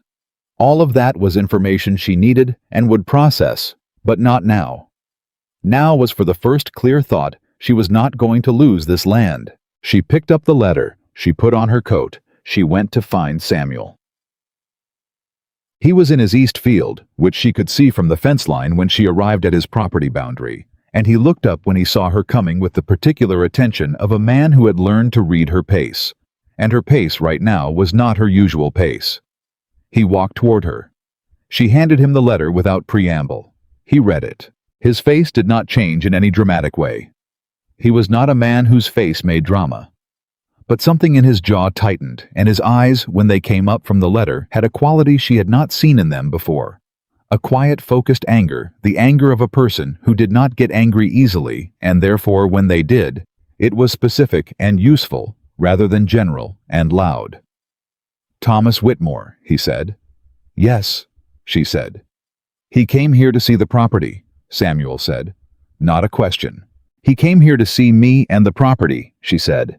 I believe he thought that if I didn't come back voluntarily, he would acquire the land through the debt agreement. And if you came back voluntarily, the debt would be forgiven as part of the arrangement, she said. One way or another, he was going to acquire what my father owed him through me. Samuel was quiet for a moment. He used your father's weakness, he said. Yes, she said. Though my father may not have understood what he was signing.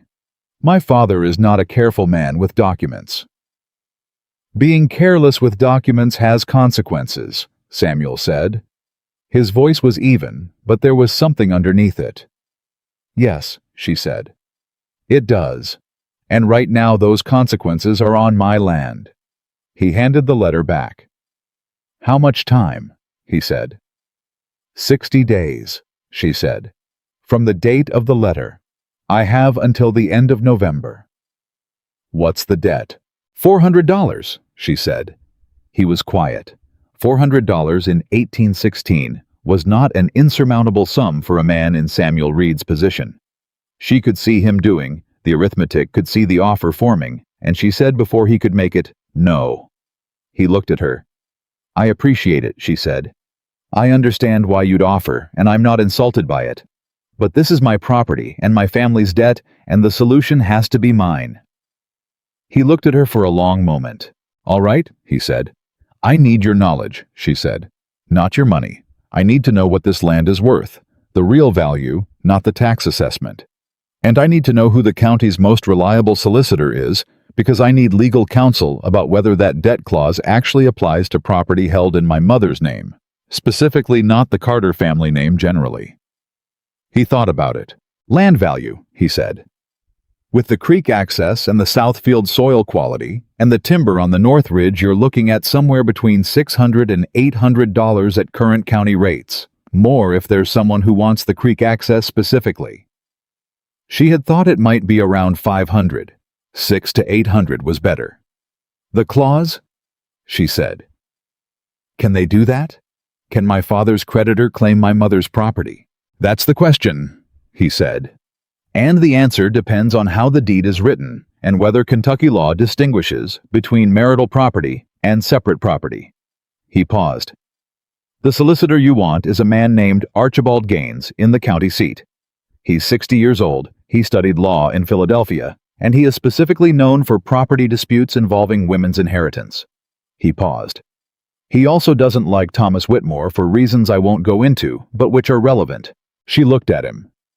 How do you know he doesn't like Thomas Whitmore? Whitmore bought land in this county 3 years ago, Samuel said. The transaction had irregularities. Gaines represented the family that sold it and believed they were misled about the survey boundaries. It didn't go to court because the family couldn't afford the fight, but Gaines remembered. She stood with this for a moment. When can I see him? She said. I can take you tomorrow morning, he said. I'll meet you at the road at 7, she said.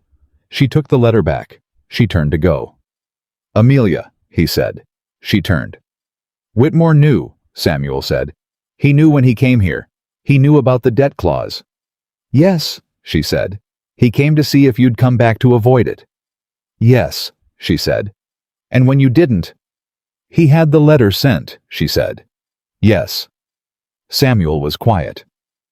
The man called you a burden, he said, and then spent 2 months trying to acquire everything you own. Yes, she said. That tells you what you're worth to him, he said. It tells me what the land is worth to him, she said. I already knew what I was worth to him. She looked at Samuel directly. What I'm interested in now is what I'm worth to myself. He held her gaze. 7 o'clock, he said. 7 o'clock, she said. She walked back across the field. Archibald Gaines was 61 years old, broad-shouldered, with the kind of legal mind that had been trained in Philadelphia and spent 30 years in Kentucky, and had combined those two things into something that was both rigorous and practical. He looked at the letter for 4 minutes without speaking. Then he looked at Amelia. Where was your mother's deed registered? He said. This county, she said. Eleanor Carter. Registered in her name specifically. Not Eleanor Carter, wife of Robert Carter, he said. Eleanor Carter, she said. I have the deed with me. She had brought the deed. She had known he would ask. He read the deed. He was quiet for a long time. Then he said, Kentucky has been an interesting state on the question of women's property since 1812. There was a case, Cooper versus the estate of Cooper, that established that property registered in a woman's birth name, not her married name, was legally distinct from marital property and not subject to claims against her husband's debts. He set the deed on the desk. Your mother registered this property as Eleanor Carter, not Eleanor Carter Reed, not Mrs. Robert Carter. Eleanor Carter. He looked at Amelia. That was deliberate. Amelia felt something happen in her chest. She knew, she said. She knew, Gaines said. She knew about this provision, Amelia said. She knew about the Cooper case. She knew how to register the deed so that my father's creditors couldn't reach it. Your mother, Gaines said slowly, appears to have been a woman who thought several steps ahead. Amelia looked at the deed.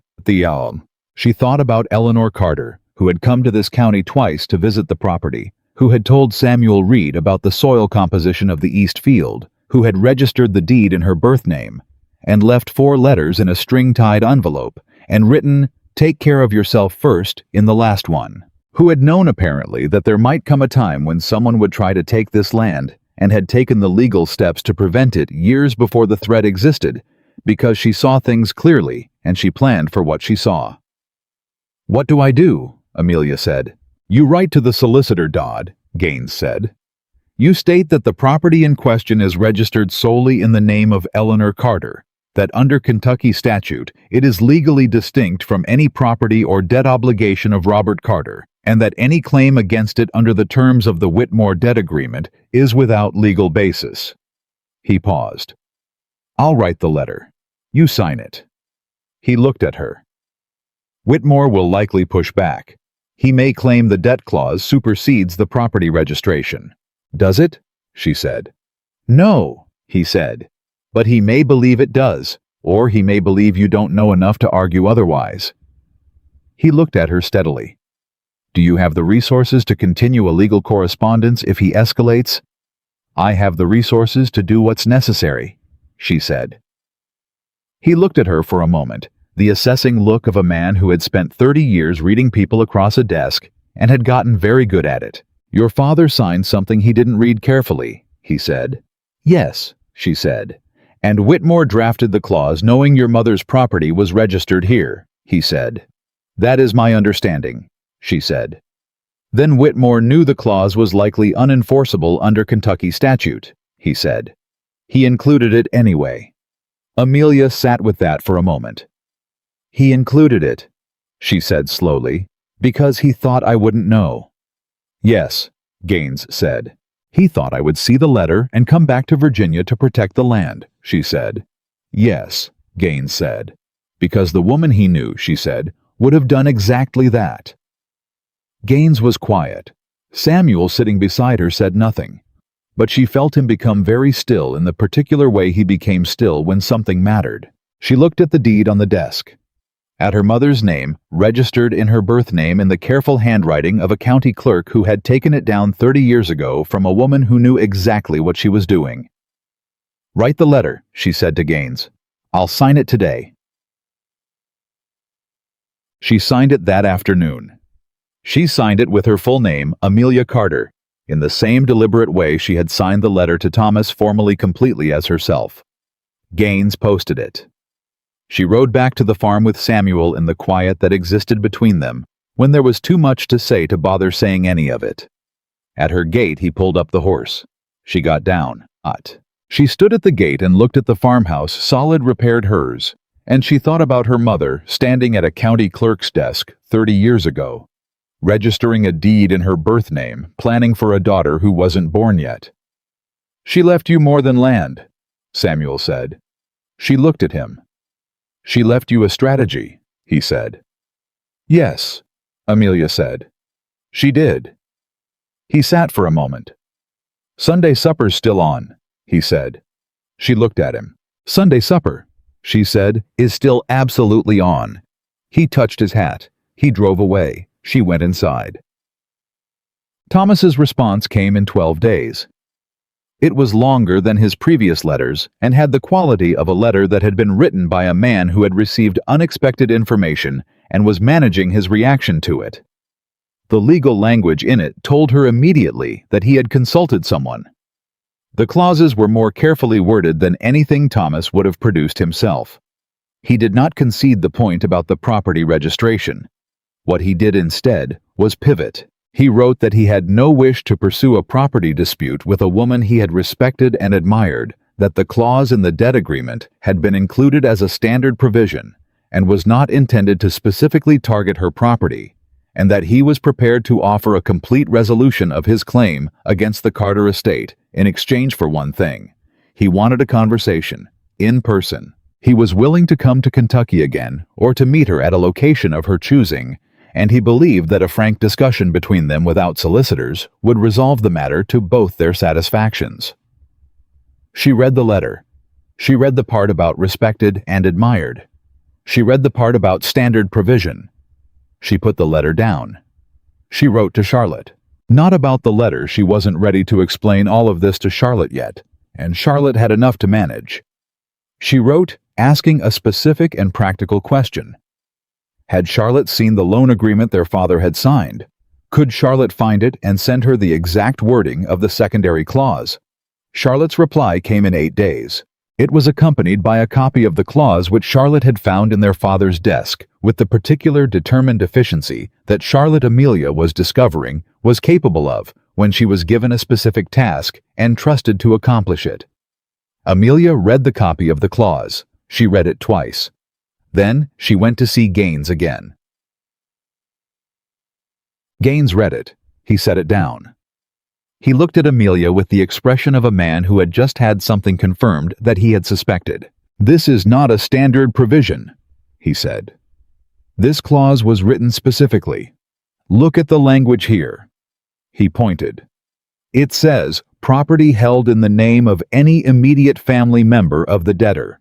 Standard debt agreements say marital property or jointly held property.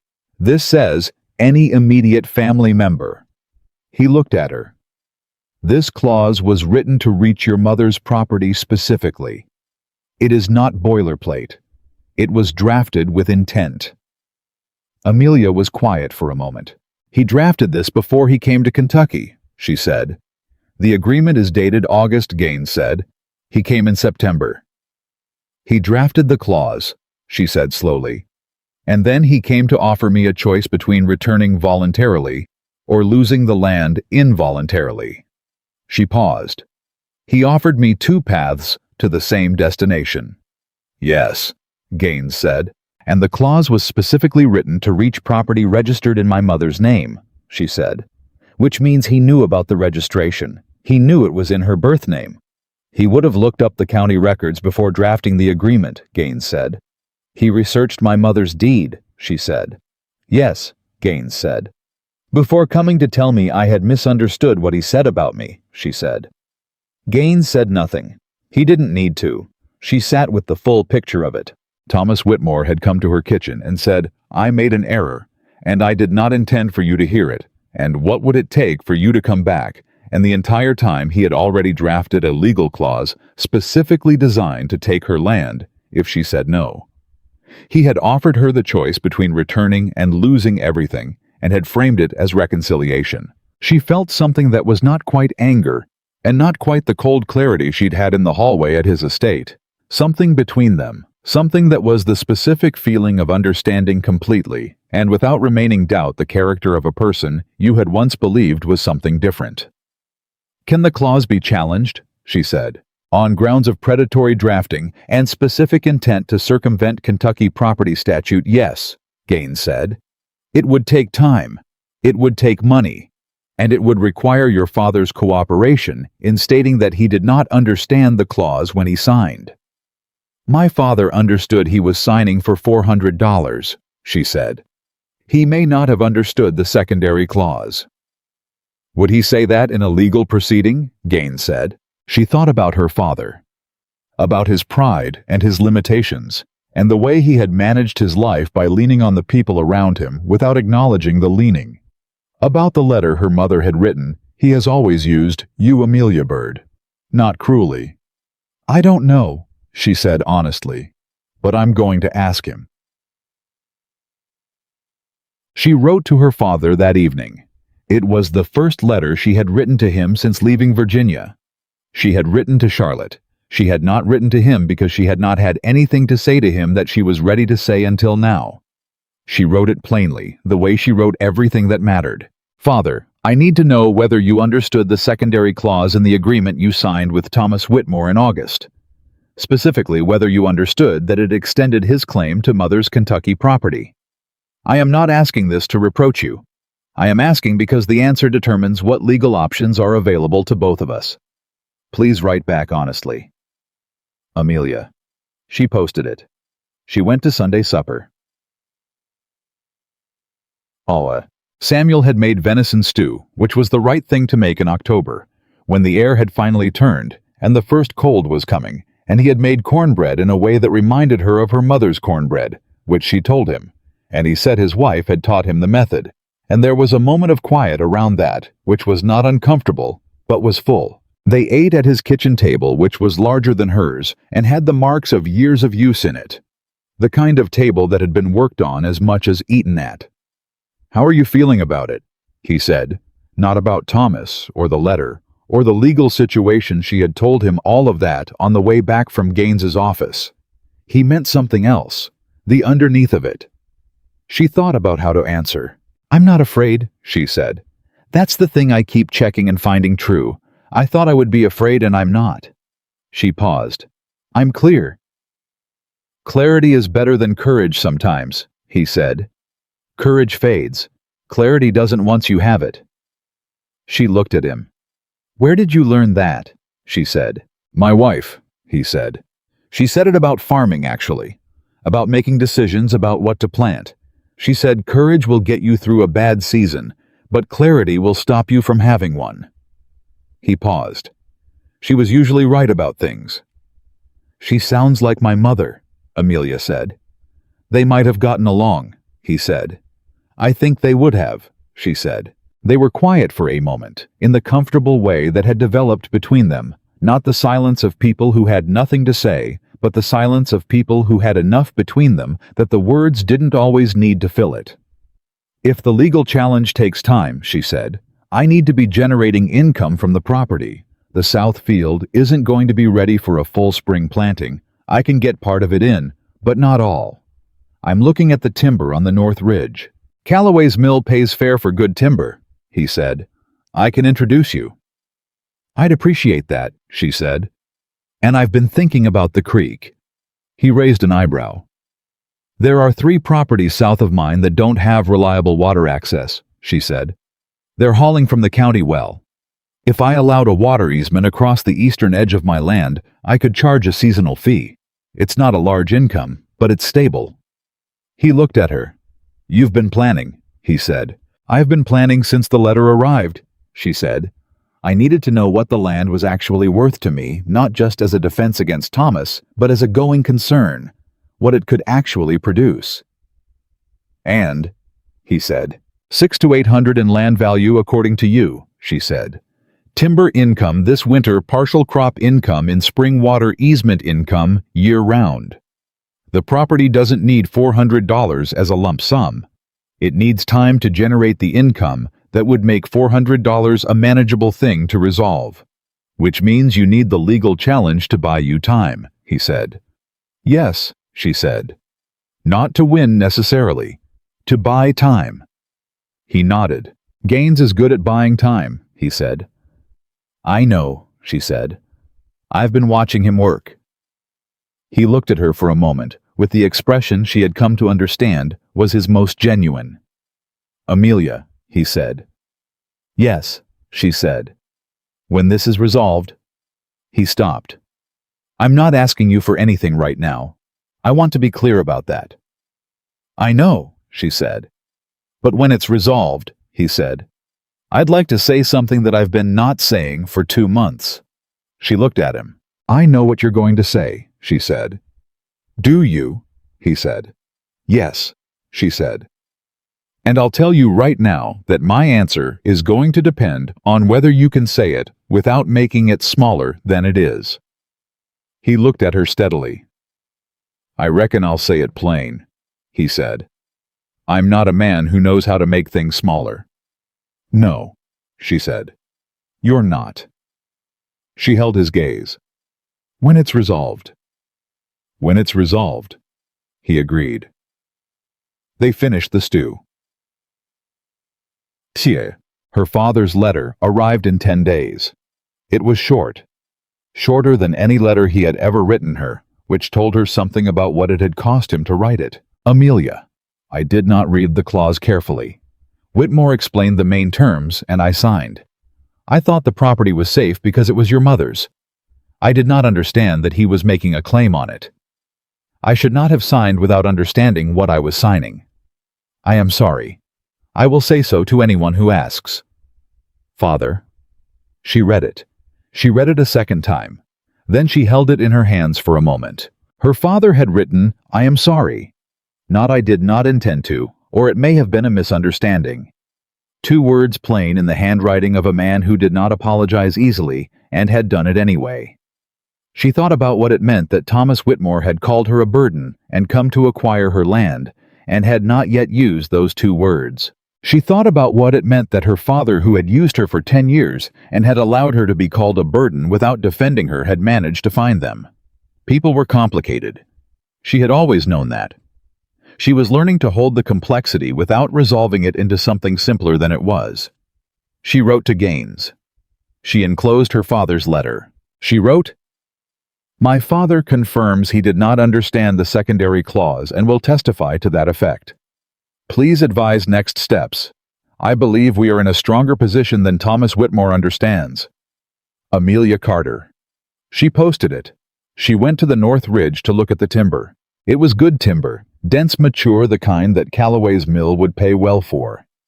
She walked the ridge line for 2 hours, calculating the way she had always estimated, and calculated not with formal training, but with the specific intelligence of someone who had been managing things all her life, and had learned arithmetic the way you learned most useful things, by needing it. She came back down to the farmhouse as the afternoon light was going. Pete Harmon was at the barn. Miss Carter, he said.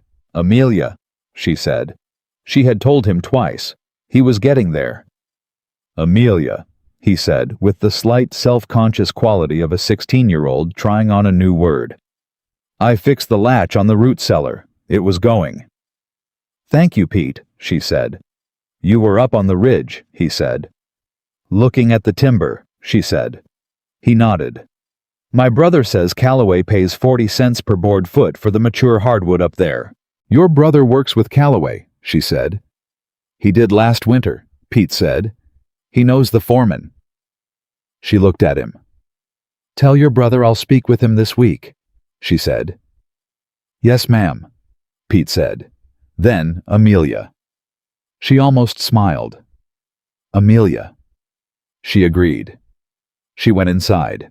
She sat at the table where she'd read Harlan Dodd's letter 3 weeks ago, and she looked around her kitchen, the porch visible through the window, repaired solid, the account book on the shelf filling up with her own handwriting. Her mother's letters between the pages marked Eleanor Carter, Land Knowledge Letters. She was going to keep this land. She had known it since the morning she read the letter and put her hands on the table and took one breath. But she knew it differently now, not as a determination made against a threat, but as a fact established through work and strategy, and the specific accumulated weight of being exactly who she was in every conversation and every decision, and every morning she got up and chose what she was going to do. She was not a burden. She had never been a burden. The people who had called her one had been describing their own inability to recognize what they were looking at. She was the thing that held everything together. She had always been. And now, finally, she was holding herself together first. Everything else was following, exactly as her mother had promised. Everything else was following exactly as her mother had promised. And Amelia Carter, who had spent 27 years being told in various ways that she existed to hold other people's lives together, was finally at the beginning of a Kentucky winter, holding her own life together and discovering that it was considerably more interesting than any of the lives she had been holding before. Gaines sent his response 4 days after she posted her father's letter. She read it at the kitchen table with her morning coffee, and the first line told her everything. Mr. Carter's confirmation substantially alters the position. We are no longer defending. We are advancing. The legal argument, as Gaines laid it out in his careful Philadelphia-trained prose, was threefold. First, the Kentucky property was legally distinct from Carter family property under the Cooper precedent. Second, the secondary clause in the debt agreement had been drafted with specific intent to circumvent that statute, which constituted predatory drafting. Third, Robert Carter's sworn statement that he had not understood the clause when he signed that it had not been explained to him constituted grounds to void the clause entirely on the basis of material misrepresentation by the creditor. Thomas Whitmore had not simply included an unenforceable clause. He had included a fraudulent one. Gaines proposed sending a formal legal response to the solicitor Dodd that laid out all three arguments, accompanied by a notice that if Whitmore chose to pursue the matter through the courts, Amelia Carter and Robert Carter would jointly file a countersuit for fraudulent inducement of contract. She read that paragraph 3 times. Fraudulent inducement of contract. Thomas Whitmore, who had come to her kitchen and said, "I made an error, and I did not intend for you to hear it," had drafted a legal clause specifically designed to take her mother's land through her father's ignorance. She put the letter down. She picked up her pen. She wrote to Gaines, "Send the response. All three arguments. Include the notice about the countersuit. Do not soften it. Amelia Carter." She posted it before noon. The response from Dodd came in 9 days. Gaines sent it to her with a cover note that said simply, "As expected." Read page 2. Page 1 was legal language that conceded nothing explicitly, but communicated in the careful hedged prose of a solicitor who knew his client's position had weakened, that Thomas Whitmore was reconsidering his approach. Page 2 was where it became real. Thomas Whitmore, through his solicitor, was prepared to forgive the Carter estate debt in its entirety, release all claims against any property held in Eleanor Carter's name, and provide a written statement to that effect in exchange for one thing. He wanted Amelia's assurance in writing that she would not pursue the countersuit. She read it. She sat with it. She thought about what it meant. Thomas Whitmore was paying $400, forgiving $400 of debt to make this go away quietly, which meant that the exposure of a fraudulent debt clause, combined with the potential countersuit, was worth more to him in reputational and legal damage than $400 was in financial terms. Which meant that the woman he had called a burden had just cost him more by knowing her rights than she had ever cost him by being useful. She thought about that for exactly as long as it deserved. Then she wrote to Gaines, "I will accept the terms on one condition. The written statement forgiving the debt must include explicit language stating that Eleanor Carter's Kentucky property is and has always been legally distinct from any Carter family obligation, and that no claim against it exists or has ever existed. I want that on the record, not just the agreement between parties. Amelia Carter." Gaines wrote back the same day. Excellent instinct. This protects the property permanently, not just from Whitmore, but from any future creditor making the same argument. I will negotiate accordingly. It took 3 more weeks and 2 more exchanges of legal correspondence. During those 3 weeks, Amelia did not stop working. She met with Daniel Harmon's brother about the Callaway timber contract and negotiated terms that were better than she had expected, because she came to the meeting with the specific knowledge of what the timber was worth and the patience to hold her number until Callaway's foreman moved toward it. He did. She signed the contract on a Thursday and went home and recorded it in the account book, and felt the particular satisfaction of a number on a page that represented work she had done, and a decision she had made, and a future that was incrementally more secure than it had been that morning. She established the water easement with the 3 southern properties. 2 of the families came to her directly when they heard she was offering the access. The third she called on herself because she had learned that waiting for people to come to you was sometimes patience and sometimes abdication, and she had spent enough time on the patience end to know when the situation called for the other. She taught Pete Harmon to keep a basic account ledger. He was 16 and had no formal education past reading and basic arithmetic, but he had the right mind for it, organized, detail-oriented, with the specific satisfaction in accuracy that good bookkeepers had. She showed him the system she used, explained the principles underneath it, and watched him apply them. By the second week, he was catching discrepancies she hadn't pointed to. "You're good at this," she told him. He shrugged. "It makes sense," he said. "More than most things. It makes sense because you think in order," she said. "That's a skill. Don't let anyone tell you otherwise." He looked at the ledger. "My father says I should be farming," he said. "Can you farm?" she said. "Yes," he said. "Can Daniel and your other brothers farm?" "Yes," he said. "Then the farm has what it needs," she said. "And there are not enough people in this county who can keep an honest ledger." She looked at him. "You can do both, but don't give up the thing you're good at because someone thinks you should only be doing the thing you're expected to do." He was quiet for a moment. "Yes, ma'am," he said. "Amelia." She went back to the account book. She was building something. She could feel it the way her mother had described feeling the change in a season, not by a single thing, but by the accumulation of small things that together meant something large was shifting. She was building a life that was hers. Specific, operational, grounded in real decisions and real work and real relationships with people who saw her clearly and were made larger by her presence and made her larger in return. She had not known it was possible to feel this way. She had suspected it. Her mother's letters had pointed toward it. But suspecting and knowing were different, and she knew it now in her body, in the specific deep-rested tiredness of her evenings and the specific eager clarity of her mornings. She was not a burden. She had never been a burden. She had been carrying people who could not see the difference between being carried and being served. She was done with that. So, the final legal agreement arrived on a Monday in late November. Gaines had gotten everything she asked for. The written statement was 3 paragraphs. The first forgave the Carter estate debt in its entirety. The second released all claims, actual or potential, against any property registered in the name of Eleanor Carter.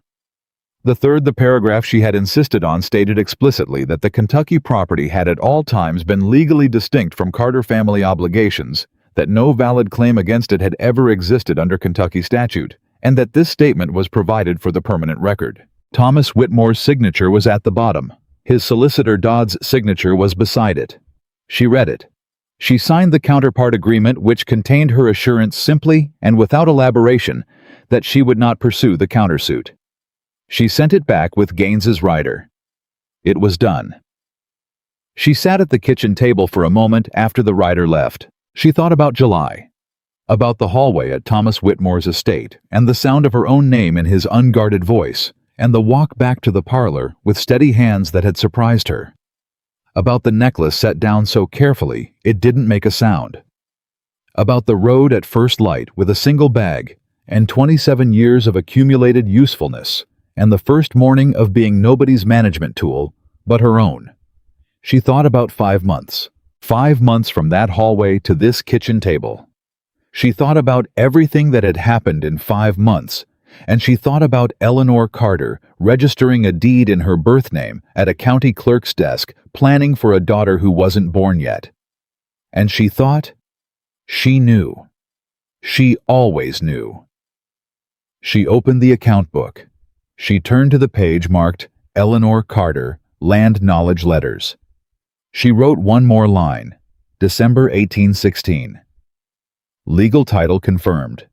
Property secure. She closed the book. She went to find Samuel. He was at his fence line, the one that bordered her eastern edge, doing the kind of fall maintenance work that needed doing before the ground froze. He saw her coming, and he set down his tools, and he waited. She walked to the fence. She said, "It's done." He looked at her. "Done," he said. "Whitmore signed," she said. "The debt is forgiven. The property is legally confirmed as mine, permanently, on record." He was quiet for a moment. Not the silence of someone processing the silence of someone who had been hoping for something for a long time, and was now in the moment of it arriving, and needed a second to let it be real. "Gaines earned his fee," he said. "He earned twice his fee," she said. "I'm paying him the extra." Something moved in Samuel's face that was the closest thing to a full smile she had seen on him. Not wide, he was not a wide smile man, but complete. "Good," he said. She looked at him across the fence line. "You said you had something to say," she said. "When it was resolved." He looked at her. "I did say that," he said. "It's resolved," she said. He was quiet for a moment. He looked at his fence, and then at the field beyond, and then at her. "I'm not a complicated man," he said. "I want you to know that before I say anything, because sometimes what sounds simple comes out complicated when it matters, and I want to get this right." He paused. "I've been alone for 3 years. I thought I was all right with it. I've been managing. But managing and being all right are different things, and you showed up on this road in July with a bag on your shoulder and the clearest eyes I'd ever seen on a person, and you said right. Fork and rode that decision all the way to a courtroom in November, and He stopped. "I don't want to manage anymore." She looked at him. "Samuel," she said. "I know you need the farm to be yours," he said. "I know you've spent 5 months building something that has your name on it, and I would not change a single part of that. I'm not asking you to be mine. I'm asking if you'd be willing to be—" He looked for the word. "Alongside me. In whatever form that takes, that doesn't cost you anything you've built." She held his gaze. She thought about her mother's words in the margins of the Bible. "The right people make you larger. The wrong ones make you smaller. Learn the difference early." She had not learned it early. She had learned it at 27 on a road in July. But she had learned it. "I'm not willing to be alongside you," she said. He went still. "I'm willing to be with you," she said. "Alongside suggests we're going in parallel. I'm not interested in parallel." She looked at him directly. "I've spent 27 years being useful to people who ran parallel to me, and I am done with parallel." He looked at her. "Same direction," he said. "Same direction," she said. He reached over the fence line and took her hand. Her hand, the one with the calluses from the mattock, and the roughness from the October work, and the ink stain from 3 months of account books. He held it the way he held everything, without making it larger than it was, without making it smaller either. Just holding it completely exactly as it was. "Same direction," he said again. "Yes," she said. Busisi metis. What came after was not the end of difficulty. Amelia Carter had never been a woman who expected difficulty to end, and she would not have trusted a life that promised it would. What came after was better than that. The first winter on the farm was hard in the specific physical ways that first winters on new land were hard. The cold came early, and the road froze, and there were 3 weeks in January when the timber work stopped, because the ground was impassable, and she spent those weeks doing the indoor work, the account books, the planning for spring planting. The correspondence with Gaines about formalizing the water easement, a long letter to Charlotte, that was the most honest thing she had written to her sister since they were children. Charlotte wrote back. Her letter was 3 pages long and written in the expanding handwriting of someone who had been finding out they had more to say than they had previously believed. She wrote about managing the household, not perfectly. She said she had made mistakes, but she had learned from them, and she was learning more. She wrote about their father, who was better, who had been quieter since the debt resolution, who had said something to Charlotte one evening that Charlotte had not expected. "Your sister is a remarkable woman." I should have told her so. Charlotte wrote, "I thought you should know he said it. He meant it. He won't write it because you know how he is, but he said it, and I heard it, and I'm telling you." Amelia read that paragraph 4 times. She thought about her father, 61 years old. his summer fever behind him, sitting in the house that his daughter had managed for 10 years and discovering in the absence of her management what she had been. She thought about what it cost him to say it to Charlotte. She thought about what it meant that he had said it at all. People were complicated. She had always known that. She was learning to hold the complication with more grace than she used to, which was perhaps the thing that came after anger. Not forgiveness exactly, but the willingness to let people be what they were, complicated and insufficient, and occasionally, unexpectedly capable of something better than their usual. She wrote to her father. The letter was not long. It said, "I received your letter in September. I know you didn't mean to sign away Mother's land. And I know that managing everything was not the life she imagined for me. I am building a different one now. I hope that sits well with you. I think it would have sat well with her. Amelia." She posted it. She went back to work. Spring came. The way it came in Kentucky, fast and decisive. The cold breaking into warmth in the space of about a week, the ground softening, the creek running high and clear. The fields that she had spent the fall preparing, becoming the fields she now planted. She put in corn in the south field, which was ready now after the full winter's preparation. She put in a kitchen garden that was larger than the first season's, because she had learned what she needed and what the land gave well.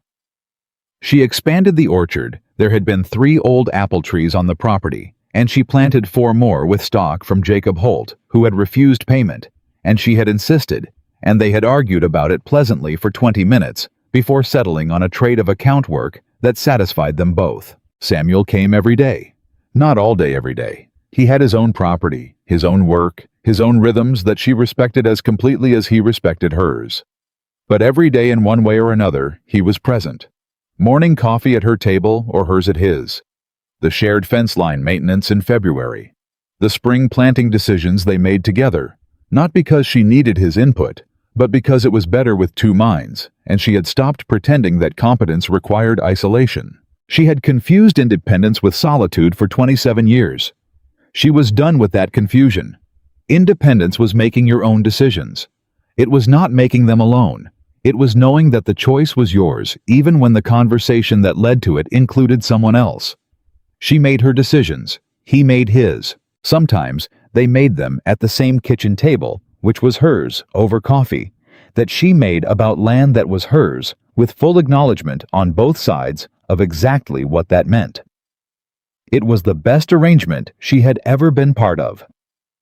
It was the first arrangement she had ever chosen. On a morning in May, almost exactly a year after Thomas Whitmore had stood in his study and said the sentence that had sent her out the door at first light, Amelia Carter stood at the edge of the south field and looked at her corn. It was coming in. Not a full crop yet. She was looking at seedlings, the early green of things that were not yet what they were going to be. But it was coming in strong in the soil. She had turned herself in the field. She had prepared herself on the land that had her name on the deed and her mother's name in the legal record, and her own work in every inch of it. Samuel came to stand beside her. He looked at the field. "Good germination," he said. "Better than I expected," she said. "Your mother's soil," he said. "My work," she said. "Both," he said. She looked at the seedlings. She thought about July, about a hallway and a sentence and steady hands, and one decision made in the specific clear space that opened up when the last illusion went. She thought about a road at first light and a right fork, and a woman at a county clerk's desk 30 years ago registering a deed in her birth name. She thought about what it meant to be the person someone else planned for. She thought about what it meant to become the person you planned for yourself. My mother used to say, she said, that the things you give away freely are the only things that actually multiply. What did she mean? Samuel said. I thought she meant generosity, Amelia said.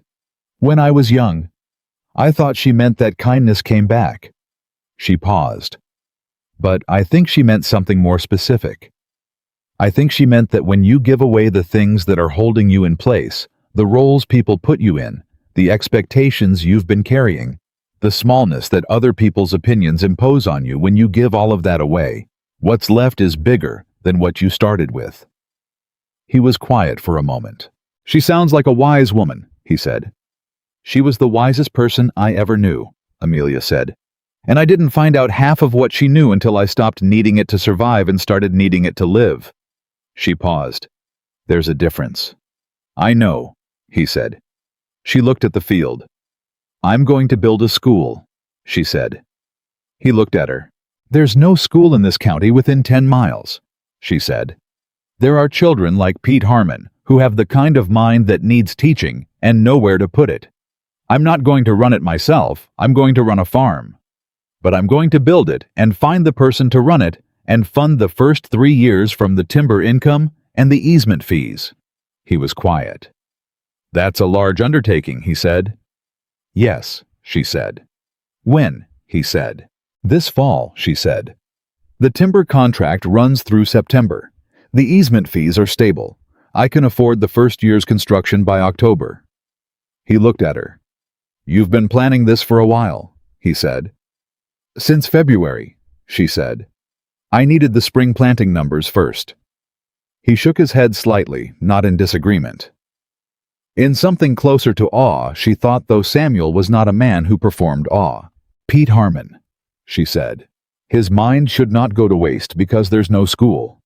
"No," he said. "It shouldn't." She turned to look at him. "You could teach some of it," she said. "What you know about land management, soil, crop rotation. You told my mother about the ridge line, and she was right to listen. That knowledge belongs in a classroom." He looked at her for a long moment. "You're asking me," he said slowly, "to be useful." She looked at him. "I'm asking you," she said, "because you're the right person, not because I need you to be, because the children will benefit from what you know, and you're the only one in the county who knows it at this level." She paused. "Those are different reasons." He understood the distinction completely. "Yes," he said. "I'll teach." She turned back to the field. The corn was coming in. The south field that she had turned 18 inches deep in the cold of October, because a man she was beginning to love had told her the clay was underneath, and she had believed him, and adjusted her depth and done the harder work without complaint. The field that would produce a harvest this fall. The farm that would fund a school. The school that would give Pete Harmon somewhere to put his mind. The life that had started in a hallway with a sentence she was never supposed to hear. Thomas Whitmore had called her a burden. He had been wrong. He had been wrong in the specific, complete, permanent way that people were wrong when they looked at something valuable and called it worthless. Not because the thing changed, but because their inability to see it accurately was a failure of vision, not a statement of fact. Amelia Carter had never been a burden. She had been carrying everyone else, and now, finally standing at the edge of her own field in the Kentucky spring, with her name on the deed, and her mother's wisdom in her account book, and a man beside her who understood that same direction was not the same as parallel. She was carrying exactly one person, herself, and she was lighter than she had ever been. She was also, for the first time in 27 years, exactly where she was supposed to be. Not because someone put her there, because she had walked there herself at her own pace on the right fork of the road, with steady hands and clear eyes, and the absolute unshakable knowledge that she was not what people did with her. She was what she chose to do, and what she chose every morning was this.